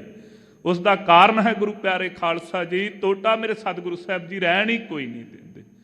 ਕਿਉਂ ਜੀ? ਸਤਿਗੁਰੂ ਸਾਹਿਬ ਜੀ ਪ੍ਰਭ ਕੀ ਆਗਿਆ ਮਾਨੈ ਮਾਥੈ, ਉਸ ਤੈ ਚੌਗਣ ਕਰੇ ਨਿਹਾਲ, ਨਾਨਕ ਸਾਹਿਬ ਸਦਾ ਦਿਆਲ। ਜਿਹੜੇ ਸਤਿਗੁਰੂ ਸਾਹਿਬ ਜੀ ਦੀ ਆਗਿਆ ਨੂੰ ਮੱਥੇ ਤੇ ਮੰਨਦੇ ਨੇ ਗੁਰੂ ਕੇ ਸਿੱਖ, ਕਿਰਪਾਲੂ ਜੀ ਉਹਨੂੰ 4 ਗੁਣਾ ਦੇ ਕਰਕੇ, ਇੱਕ ਦਾਤ ਤੇ ਦੇਣੀ ਸੀ ਸੋ 4 ਗੁਣਾ ਵਧੇਰੇ ਦੇ ਕਰਕੇ ਉਸ ਨੂੰ ਨਿਹਾਲ ਕਰ ਦਿੰਦੇ। ਜਿਵੇਂ ਬਚਨ ਵੀ ਕੀਤੇ ਨੇ ਪ੍ਰੀਤਮ ਸਤਿਗੁਰੂ ਸਾਹਿਬ ਜੀ ਨੇ। ਪੁੱਛਿਆ ਸੀ ਮਹਾਰਾਜ ਜਿਹੜਾ ਆਪ ਜੀ ਦੇ ਪ੍ਰਤੀ ਦਸਵੰਧ ਕੱਢੇ, ਸਤਿਗੁਰੂ ਸਾਹਿਬ ਜੀ ਕਹਿੰਦੇ ਅਸੀਂ 100 ਗੁਣਾ ਦੇ ਕਰਕੇ ਉਸ ਨੂੰ ਨਿਹਾਲ ਕਰਾਂਗੇ। ਐਸੀ ਬਖਸ਼ਿਸ਼ ਮੇਰੇ ਕਿਰਪਾਲੂ ਸਤਿਗੁਰੂ ਸਾਹਿਬ ਜੀ ਕਰਦੇ ਹਨ। ਪਰ ਜਿਨ੍ਹਾਂ ਦੀ ਮਤ ਮੱਧਮ ਹੋ ਚੁੱਕੀ ਹੈ, ਭਾਵ ਚਾਨਣ ਤੇ ਦਿਸ ਰਿਹਾ ਹੈ ਪਰ ਪਦਾਰਥਵਾਦੀ ਸੋਚ ਹੋਣ ਕਰਕੇ ਹਨੇਰੇ 'ਚ ਹੀ ਤੁਰੇ ਫਿਰਦੇ ਨੇ। ਧੁੰਦ ਦਾ ਅੱਗੇ ਪਦਾਰਥਾਂ ਰੂਪੀ ਧੁੰਦ ਅੱਖਾਂ ਦੇ ਛਾਈ ਹੋਈ ਹੈ। ਕਹਿੰਦੇ ਮਹਾਰਾਜ ਜੀ ਕਾਰਨ ਕੀ ਹੈ? ਕਹਿੰਦੇ ਸਤਿਗੁਰ ਕੀ ਪ੍ਰਤੀਤ ਨਾਹੀ। ਗੁਰੂ ਸਾਹਿਬ ਜੀ ਦੀ ਪ੍ਰਤੀਤ ਭਰੋਸਾ ਹੀ ਨਹੀਂ ਹੈ। ਨਾ ਭਰੋਸਗੀ ਕੀ ਹੈ ਜੀ? ਕਈ ਇਹੋ ਜਿਹੇ ਵੀ ਮਨੁੱਖ ਗੁਰੂ ਕੇ ਸਿੱਖ ਕੀ ਕਹੀਏ ਉਹਨਾਂ ਨੂੰ, ਭਾਈ ਗੁਰੂ ਕੀ ਹਜ਼ੂਰੀ ਹੈ, ਕੋਈ ਕਰੜਾ ਬਚਨ ਤੇ ਕਹਿ ਨਹੀਂ ਸਕਦੇ। ਪਰ ਅਜਿਹੀ ਬੁੱਧ ਵੀ ਸਿੱਖ ਅਖਵਾਉਣ ਵਾਲਿਆਂ ਦੀ ਸੋ ਭੈੜੀ ਹੋ ਗਈ ਹੈ ਕਿ ਸਤਿਗੁਰੂ ਗੁਰੂ ਨਾਨਕ ਦੇਵ ਸਾਹਿਬ ਮਹਾਰਾਜ ਜੀ ਨੂੰ ਇਹ ਕਹਿਣਾ ਕਿ ਗੁਰੂ ਨਾਨਕ ਦੇਵ ਸਾਹਿਬ ਮਹਾਰਾਜ ਜੀ ਮਹਾਨ ਮਨੁੱਖ ਹਨ, ਇਸ ਨਾਲੋਂ ਵੱਡੀ ਨਿੰਦਿਆ ਮੇਰੇ ਕਿਰਪਾਲੂ ਸਤਿਗੁਰੂ ਸਾਹਿਬ ਜੀ ਦੀ ਕੋਈ ਹੋ ਹੀ ਨਹੀਂ ਸਕਦੀ। ਧੰਨ ਸਤਿਗੁਰੂ ਗੁਰੂ ਗ੍ਰੰਥ ਸਾਹਿਬ ਮਹਾਰਾਜ ਜੀ ਨੂੰ ਪੁੱਛੀਏ, ਗੁਰਦੇਵ ਧੰਨ ਗੁਰੂ ਨਾਨਕ ਦੇਵ ਸਾਹਿਬ ਮਹਾਰਾਜ ਕੌਣ ਹਨ? ਕਿਰਪਾਲੂ ਜੀ ਬਚਨ ਕਰਦੇ ਹਨ, ਜੋਤ ਰੂਪ ਹਰ ਆਪ ਗੁਰੂ ਨਾਨਕ ਕਹਾਇਓ। ਸੋ ਆਪ ਨਾਰਾਇਣ ਕਲਾ ਧਾਰ ਜਗ ਮਹਿ ਪਰਵਰਿਓ, ਨਿਰੰਕਾਰ ਆਕਾਰ ਜੋਤ ਜਗ ਮੰਡਲ ਕਰਿਓ। ਮਹਾਰਾਜ ਹੋਰ ਬਖਸ਼ਿਸ਼ ਕਰੋ। ਕਹਿਣ ਲੱਗੇ ਗਿਆਨ ਧਿਆਨ ਕਿਛ ਕਰਮ ਨਾ ਜਾਣਾ, ਸਾਰ ਨਾ ਜਾਣਾ ਤੇਰੀ, ਸਭ ਤੇ ਵੱਡਾ ਸਤਿਗੁਰ ਨਾਨਕ ਜਿਨ ਕਲ ਰਾਖੀ ਮੇਰੀ। ਸਾਰਿਆਂ ਤੋਂ ਵੱਡੇ ਸਤਿਗੁਰੂ ਗੁਰੂ ਨਾਨਕ ਦੇਵ ਸਾਹਿਬ ਮਹਾਰਾਜ ਜੀ ਹਨ। ਇਹ ਸਿੱਖ ਦਾ ਕੇਵਲ ਤੇ ਕੇਵਲ ਕਹਿਣਾ ਨਹੀਂ ਹੋਣਾ ਚਾਹੀਦਾ, ਸਿੱਖ ਦੇ ਹਿਰਦੇ ਵਿੱਚ ਇਹ ਬਚਨ ਉਕਰ ਜਾਣੇ ਚਾਹੀਦੇ ਹਨ। ਕੋਈ ਹੈ ਸੰਸਾਰ ਦੇ ਉੱਤੇ ਭਾਈ ਕਿਵੇਂ ਨੇ ਮਹਾਰਾਜ ਵੱਡੇ ਜੀ ਭਾਈ ਜੀ ਵਿਦਿਆ ਪੜ੍ਹਨ ਦੇ ਮਸਲੇ 'ਚ ਵੇਖੀਏ ਤੇ ਸਭ ਨਾਲੋਂ ਇੱਕ ਦਿਹਾੜੇ ਵਿੱਚ ਹੀ ਮੇਰੇ ਸਤਿਗੁਰੂ ਸਾਹਿਬ ਜੀ ਨੇ ਸਾਰੀਆਂ ਵਿਦਿਆ ਪੜ੍ਹ ਲਈਆਂ ਹਨ। ਕਿਸੇ ਅਵਤਾਰ ਨੇ ਆਣ ਕਰਕੇ ਅਜਿਹੀ ਕਿਰਿਆ ਸੰਸਾਰ ਤੇ ਨਹੀਂ ਕੀਤੀ। ਜਿਹੜੇ ਮਹਾਨ ਮਨੁੱਖ ਕਹਿਣ ਵਾਲੇ ਨੇ, ਦੱਸੋ ਸੰਸਾਰ ਤੇ ਹੈ ਕੋਈ ਮਹਾਨ ਮਨੁੱਖ ਇਹੋ ਜਿਹਾ? ਕੋਈ ਹੈ ਸੰਸਾਰ ਦੇ ਉੱਤੇ ਜਿਹਨੇ ਪੜ੍ਹਿਆਂ ਨੂੰ ਪੜ੍ਹਾਇਆ ਹੋਵੇ? ਤੇ ਜੇ ਪੜ੍ਹਿਆਂ ਨੂੰ ਪੜ੍ਹਾਉਣ ਵਾਲਿਆਂ ਦੀ ਗਿਣਤੀ ਕਰੀਏ ਤੇ ਬੜਾ ਲੰਮਾ ਇਤਿਹਾਸ ਗੋਪਾਲ ਪਾਦਾ ਜੀ ਤੋਂ, ਕਾਜੀ ਨੂਰਦੀਨ ਜੀ ਤੋਂ ਆਰੰਭ ਹੋ ਕਰਕੇ ਵੱਡੇ ਵੱਡੇ ਪੰਡਤਾਂ ਨੂੰ ਸਤਿਗੁਰੂ ਸਾਹਿਬ ਜੀ ਨੇ ਪੜ੍ਹਾਇਆ। ਵੱਡੇ ਵੱਡੇ ਰਾਜੇ ਸਤਿਗੁਰੂ ਸਾਹਿਬ ਜੀ ਨੂੰ ਝੁਕੇ। ਸੋ ਜਿਹਨੂੰ ਆਪਾਂ ਪੜ੍ਹਦੇ ਹਿੰਦੂ ਮੁਸਲਮਾਨ ਨਵਾਇਆ, ਸਾਰੇ ਮੇਰੇ ਕਿਰਪਾਲੂ ਸਤਿਗੁਰੂ ਸਾਹਿਬ ਜੀ ਦੇ ਚਰਨਾਂ ਤੇ ਝੁਕੇ ਹਨ। ਫਿਰ ਵੱਡੇ ਰਾਜਿਆਂ ਨੂੰ ਜਾ ਕਰਕੇ ਝੁਕਾਉਣਾ ਕੀਤਾ। ਵੱਡੇ ਸਿੱਧ ਵੱਡੀ ਆਜੂ ਵਾਲੇ ਉਹ ਵੀ ਝੁਕਾਏ ਹਨ ਚਰਨਾਂ ਤੇ। ਦਸਗੀਰ ਪੀਰ ਵਰਗੇ ਸਤਿਗੁਰੂ ਸਾਹਿਬ ਜੀ ਦੇ ਚਰਨਾਂ ਤੇ ਝੁਕੇ। ਐਸੇ ਕਿਰਪਾਲੂ ਸਤਿਗੁਰੂ ਸਾਹਿਬ ਦੀਨ ਦੁਨੀਆ ਦੇ ਵਾਲੀ ਜੀ ਨੇ। ਇਹ ਜੀ ਸਤਿਗੁਰੂ ਸਾਹਿਬ ਜੀ ਨੇ ਉਹਨਾਂ ਨੂੰ ਦਲੀਲ ਦੇ ਨਾਲ ਮਨਾ ਲੈਣਾ ਕੀਤਾ। ਭਾਈ ਦਲੀਲਾਂ ਤੇ ਤੁਹਾਡੇ ਪਾਸ ਵੀ ਬੜੀਆਂ ਵੱਡੀਆਂ ਨੇ, ਤੁਸੀਂ ਕਿਉਂ ਨਹੀਂ ਮਨਾ ਲੈਂਦੇ? ਆ ਵੇਖ ਲਵੋ ਕਿੰਨਾ ਲੰਮਾ ਸਮਾਂ ਸੰਘਰਸ਼ ਕੀਤਾ ਹੈ। ਓੜਕ ਜਿਸ ਸਿੱਖੀ ਤੋਂ ਡਰਦੇ ਸਾਂ, ਕਹਿਣਾ ਨਹੀਂ ਚਾਹੁੰਦਾ ਦਾਸ ਪਰ ਕਹਿ ਦੇਵਾਂ ਕਿ ਜੀ ਨਿਸ਼ਾਨ ਸਾਹਿਬ ਨਾ ਲਾਓ ਇੱਥੇ, ਆਓ ਨਾ ਕਰੋ, ਜੇ ਨਾ ਕਰੋ। ਬੜੀਆਂ ਦਲੀਲਾਂ ਦੇ ਕੇ ਸਮਝਾਉਣ ਦਾ ਯਤਨ ਕੀਤਾ। ਕਿਤੇ ਦੁਨੀਆ ਦੇ ਲੋਕਾਂ ਨੂੰ ਇਹ ਨਾ ਪਤਾ ਲੱਗ ਜਾਵੇ ਕਿ ਅਸੀਂ ਸਿੱਖ ਹਾਂ। ਗੁਰੂ ਕੈ ਸਿੰਘਾ ਸਿਰ ਤੇ ਭਾਵੇਂ ਹਰੀ ਬੰਨ ਲਾ, ਚਾਹੀਦਾ ਤੇ ਕੇਸਰੀ ਤੇ ਨੀਲੀ ਬੱਜੀ ਹੋਵੇ, ਪਤਾ ਲੱਗੇ ਦੂਰੋਂ। ਕਿਉਂਕਿ ਬਚਨ ਸਨ ਜਬ ਲਗ ਖਾਲਸਾ ਰਹਿ ਨਿਆਰਾ, ਤਬ ਲਗ ਤੇਜ ਦਿਓ ਮੈਂ ਸਾਰਾ। ਜਬ ਇਹ ਗਹਿ ਵਿਪਰਨ ਕੀ ਰੀਤ, ਮੈਂ ਨਾ ਕਰੋ ਇਨ ਕੀ ਪ੍ਰਤੀਤ। ਤੇਰੀ ਸੋ ਪਛਾਣ ਤੇ ਹੋਣੀ ਚਾਹੀਦੀ ਸੀ ਦੂਰੋਂ ਹੀ ਨੀਲੀ ਬੱਜੀ ਹੋਣੇ ਤੇ, ਪਰ ਯਤਨ ਕੀਤਾ, ਡਰ ਲੱਗ ਗਿਆ, ਪ੍ਰਤੀਤ ਭਰੋਸਾ ਨਾ ਰਿਹਾ ਗੁਰੂ ਸਾਹਿਬ ਜੀ ਦੇ ਉੱਤੇ। ਪਰ ਓੜਕ ਤੇ ਤੇਰੇ ਵਿਰੋਧੀਆਂ ਨੇ ਮੱਥਾ ਤੇਰੇ ਬਾਪੂ ਦੇ ਚਰਨਾਂ ਤੇ ਟੇਕਿਆ ਨਾ, ਤੇਰੇ ਪੈਰਾਂ ਤੇ ਕੋਈ ਨਹੀਂ ਨਾ ਝੁਕਿਆ। ਇਹ ਚੇਤਾ ਹੋਣਾ ਚਾਹੀਦਾ ਹੈ ਕਿ ਮੇਰੇ ਬਾਪੂ ਦੇ ਚਰਨਾਂ ਤੇ ਮੇਰੇ ਬਾਪੂ ਦੀ ਵੱਡੀ ਕਮਾਈ ਹੈ। ਉਸ ਬਾਪੂ ਦੀ ਜਿਹਨੂੰ ਵੱਡੀ ਉਮਰ ਵਾਲੇ ਵੀ ਇਹ ਕਹਿਣ, ਸਿੱਧ ਬੋਲਣ ਸ਼ੁਭ ਬਚਨ, ਧੰਨ ਨਾਨਕ ਤੇਰੀ ਵੱਡੀ ਕਮਾਈ। ਉਹ ਸਤਿਗੁਰੂ ਸਾਹਿਬ ਜੀ ਦੇ ਚਰਨਾਂ ਤੇ ਓੜਕ ਮੱਥਾ ਟੇਕਣਾ ਪਿਆ। ਸਿੱਖ ਨੂੰ ਕਦੀ ਵਾਸਤੇ ਇਹ ਭੁੱਲਣਾ ਨਹੀਂ ਚਾਹੀਦਾ। ਸਿੱਖ ਦੀ ਫਤਿਹ ਜੇ ਹੋਵੇਗੀ। ਸੋ ਦਾਸ ਨੂੰ ਬਚਨ ਚੇਤੇ ਆ ਗਏ। ਇਸੇ ਹੀ ਥਾਂ ਤੋਂ ਸ੍ਰੀ ਅੰਮ੍ਰਿਤਸਰ ਸਾਹਿਬ ਜੀ ਤੋਂ ਗੁਰੂ ਕੇ ਖਾਲਸੇ ਦੇ ਪਾਸ ਇੱਕ ਫਰਿਆਦੀ ਨੇ ਆਣ ਕਰਕੇ ਫਰਿਆਦ ਕੀਤੀ। ਗੁਰੂ ਕਾ ਖਾਲਸਾ ਪ੍ਰਸ਼ਾਦਾ ਵਿੱਚ ਹੀ ਛੱਡ ਕੇ ਤੁਰ ਪਿਆ। ਜਥੇਦਾਰ ਜੀ ਨੂੰ ਰਸਤੇ ਵਿੱਚ ਜਾਂਦਿਆਂ ਇੱਕ ਸਿੰਘ ਨੇ ਆਗਾਹ ਹੋ ਕੇ ਪੁੱਛਿਆ ਭੰਗੀ ਮਿਸਲ ਦੇ ਜਥੇਦਾਰਾਂ ਨੂੰ, ਜਥੇਦਾਰੋ ਉਹ ਕਸੂਰ ਕਦੀ ਵਾਸਤੇ ਜਿੱਤਿਆ ਨਹੀਂ ਗਿਆ ਜਿੱਧਰ ਨੂੰ ਤੁਸੀਂ ਹੱਲਾ ਕਰ ਦਿੱਤਾ ਹੈ। ਅਰਦਾਸਾਂ ਕਰਕੇ ਤੁਰ ਪਏ, ਜੇ ਕੀ ਹੋਵੇਗਾ? ਉਸ ਸਮੇਂ ਬਚਨ ਕੀਤੇ ਸਨ। ਕਹਿਣ ਲੱਗੇ ਖਾਲਸਾ ਜੀਓ, ਜਦੋਂ ਗੁਰੂ ਕਾ ਸਿੱਖ ਅਰਦਾਸ ਕਰਕੇ ਤੁਰਦਾ ਹੈ ਉਸ ਸਮੇਂ ਸੋ ਸਤਿਗੁਰੂ ਸਾਹਿਬ ਜੀ ਦੇ ਪਿਆਰੇ ਸਾਹਿਬਜ਼ਾਦੇ ਖਾਲਸੇ ਦੀ ਅਗਵਾਈ ਕਰਦੇ ਨੇ। ਕਦੀ ਵਾਸਤੇ ਖਾਲਸੇ ਦੀ ਹਾਰ ਹੋ ਹੀ ਨਹੀਂ ਸਕਦੀ। ਸੋ ਅਖਵਾਉਂਦੇ ਤੇ ਸਿੱਖਾਂ, ਪਰ ਮਹਾਰਾਜ ਕਹਿੰਦੇ ਸਤਿਗੁਰੂ ਕੀ ਪ੍ਰਤੀਤ ਨਾਹੀ। ਸਿੱਖ ਅਖਵਾਉਣਾ ਤੇ ਭਰੋਸਾ ਕਰਨਾ ਦੋ ਵੱਖੋ ਵੱਖਰੀਆਂ ਬਾਤਾਂ ਹਨ। ਜਿੰਨਾ ਚਿਰ ਭਰੋਸਾ ਨਾ ਵੱਜੇਗਾ ਉਹਨਾਂ ਚਿਰ ਜਲੀਲ ਹੁੰਦੇ ਹੀ ਰਹਾਂਗੇ। ਜਿਨ੍ਹਾਂ ਨੂੰ ਭਰੋਸਾ ਹੈ ਗੁਰੂ ਕੇ ਪਿਆਰੇ ਖਾਲਸਾ ਜੀ, ਉਹ ਦੋ ਵੀ ਰਾਜ ਕਾਇਮ ਕਰ ਦਿੰਦੇ ਹਨ। ਭਰੋਸੇ ਵਾਲੇ ਨੇ ਨਾ, ਜਿਨ੍ਹਾਂ ਨੂੰ ਇਹ ਭਰੋਸਾ ਹੈ ਸਤਿਗੁਰ ਜਿਹੜਾ ਹੈ ਸਦਾ ਵਾਸਤੇ ਗੁਰਦੇਵ ਮੇਰੇ ਨਾਲ ਹਨ। ਜਿਹੜੇ ਇਹ ਮੰਨਦੇ ਹਨ ਸਦਾ ਅੰਗ ਸੰਗੇ ਅਭੰਗੰ ਵਿਭੂਤੇ, ਕਿਰਪਾਲੂ ਜੀ ਸਦਾ ਵਾਸਤੇ ਸਾਡੇ ਅੰਗ ਸੰਗ ਹਨ। ਉਹਨਾਂ ਭਰੋਸੇ ਵਾਲਿਆਂ ਨੇ ਦੋਵਾਂ ਨੇ ਰਾਜ ਕਾਇਮ ਕਰ ਦਿੱਤਾ। ਸੋ ਹੁਣ ਤੇ 1.5 ਸਾਲ ਹੋ ਗਏ ਸੀ ਤਰਲੇ ਮਾਰਦਿਆਂ ਨੂੰ, ਤੇ ਉਹਨਾਂ ਨੇ ਓੜਕ ਜਦੋਂ ਸਾਲਾਂ ਬੱਧੀ ਰਾਜ ਚੱਲ ਗਿਆ, ਕੋਈ 1-2 ਦਿਹਾੜੇ ਨਹੀਂ, ਕਈ ਮਹੀਨਿਆਂ ਤੱਕ ਰਾਜ ਕਰਦੇ ਰਹੇ। ਓੜਕ ਲਾਹੌਰ ਚਿੱਠੀ ਲਿਖ ਕੇ ਭੇਜੀ ਕਿ ਸਾਡੇ ਨਾਲ ਸਾਡਾ ਰਾਜ ਕਾਇਮ ਹੈ, ਆਓ ਭਾਈ ਕੋਈ ਜੰਗ ਵੀ ਸਾਡੇ ਨਾਲ ਕਰਕੇ ਵੇਖੋ। ਬਹੁਤੀ ਦੂਰ ਦੀ ਗੱਲ ਨਹੀਂ, ਆ ਤਰਨ ਤਾਰਨ ਸਾਹਿਬ ਜੀ ਦੀ ਧਰਤੀ ਸਾਡੇ ਨੇੜੇ ਹੀ ਹੈ ਨਾ। ਜਿਨ੍ਹਾਂ ਨੂੰ ਭਰੋਸਾ ਹੈ ਦੋ ਵੀ ਰਾਜ ਕਾਇਮ ਕਰ ਦਿੰਦੇ ਹਨ। ਜਿਨ੍ਹਾਂ ਨੂੰ ਭਰੋਸਾ ਹੈ ਉਹ ਭਾਈ ਦੋ ਹੀ ਆਣ ਕਰਕੇ ਮੱਸੇ ਵਰਗੇ ਪਾਪੀ ਦਾ ਸਿਰ ਵੱਢ ਕੇ ਲੈ ਜਾਂਦੇ ਹਨ। ਇਹ ਸਤਿਗੁਰੂ ਸਾਹਿਬ ਜੀ ਨੇ ਅਜਿਹਾ ਜੋੜੀ ਦਾ ਸਿਸਟਮ ਆਰੰਭ ਕੀਤਾ ਹੈ। ਧੰਨ ਕਿਰਪਾਲੂ ਜੀ ਨੇ ਪਤਾ ਨਹੀਂ ਚਮਕੌਰ ਦੀ ਗੜੀ 'ਚ ਕੀ ਬਖਸ਼ਿਸ਼ ਕਰਕੇ ਜੋੜੀ ਤੋਰੀ ਹੈ। ਉਹ ਜੋੜੀਆਂ ਉਦੋਂ ਦੀਆਂ ਤੁਰੀਆਂ ਹੀ ਆਉਂਦੀਆਂ ਨੇ, ਜਦੋਂ ਵੀ ਕਿਤੇ ਲੋੜ ਪੈਂਦੀ ਉਹ ਜੋੜੀ ਆਪ ਹੀ ਆਣ ਕਰਕੇ ਖਲੋ ਜਾਂਦੀ। ਭਾਵੇਂ ਉਹ ਸਰਹੰਦ ਵਾਲੀ ਆ ਜਾਵੇ ਤੇ ਭਾਵੇਂ ਚਮਕੌਰ ਵਾਲੀ ਆ ਜਾਵੇ, ਬਖਸ਼ਿਸ਼ ਮੇਰੇ ਕਿਰਪਾਲੂ ਜੀ ਆਪ ਕਰਦੇ ਨੇ। ਇਹ ਭਰੋਸਾ ਗੁਰੂ ਕੇ ਸਿੱਖ ਦੇ ਹਿਰਦੇ 'ਚ ਚਾਹੀਦਾ ਹੈ। ਪਰ ਮਹਾਰਾਜ ਕਹਿੰਦੇ ਸੁਭਾਅ ਕੀ ਬਣਿਆ ਹੋਇਆ ਹੈ, ਅੰਤਰ ਅਗਿਆਨ ਭਾਈ ਮਤ ਮੱਧਮ। ਮਤ ਦੱਸਣਾ ਤੇ ਇਹ ਚਾਹੁੰਦਾ ਮੇਰੀ ਬਹੁਤੀ ਵੱਡੀ ਹੈ, ਪਰ ਹਕੀਕਤ ਇਹ ਹੈ ਕਿ ਇਹ ਦਿਨ ਪ੍ਰਤੀ ਘਟਦੀ ਜਾਂਦੀ। ਕਿਉਂ? ਸਤਿਗੁਰ ਕੀ ਪ੍ਰਤੀਤ ਨਾਹੀਂ। ਗੁਰੂ ਸਾਹਿਬ ਜੀ ਤੇ ਪ੍ਰਤੀਤ ਭਰੋਸਾ ਹੀ ਨਹੀਂ ਕਿਰਪਾਲੂ ਸਤਿਗੁਰੂ ਸਾਹਿਬ ਜੀ ਤੇ ਜੀ। ਅੰਦਰ ਕਪਟ ਸਭ ਕਪਟੋ ਕਰ ਜਾਣੈ। ਸੋ ਮਹਾਰਾਜ ਕਾਰਨ ਕੀ ਹੈ ਜੀ, ਇਹਦਾ ਦੱਸ ਦਵੋ। ਹੋਰ ਕੋਈ ਕਾਰਨ ਵੀ ਹੋਵੇਗਾ, ਇਹ ਮਤ ਘਟਦੀ ਕਿਉਂ ਜਾਂਦੀ ਹੈ? ਕਹਿੰਦੇ ਅੰਦਰ ਕਪਟ, ਕਹਿੰਦੇ ਆਪਣੇ ਹਿਰਦੇ ਵਿੱਚ ਛਲ ਹੈ। ਸੁਭਾਅ ਕੀ ਬਣਿਆ ਹੋਇਆ ਹੈ ਕਿ ਹੰਸਾਂ ਦੇਖ ਤਰੰਦਿਆਂ ਬਗਾ ਪਿਆਇਆ ਚਾਓ, ਡੂਬ ਮੂਏ ਬਗ ਬੱਪੜੇ ਸਿਰ ਤਲ ਉੱਪਰ ਪਾਓ।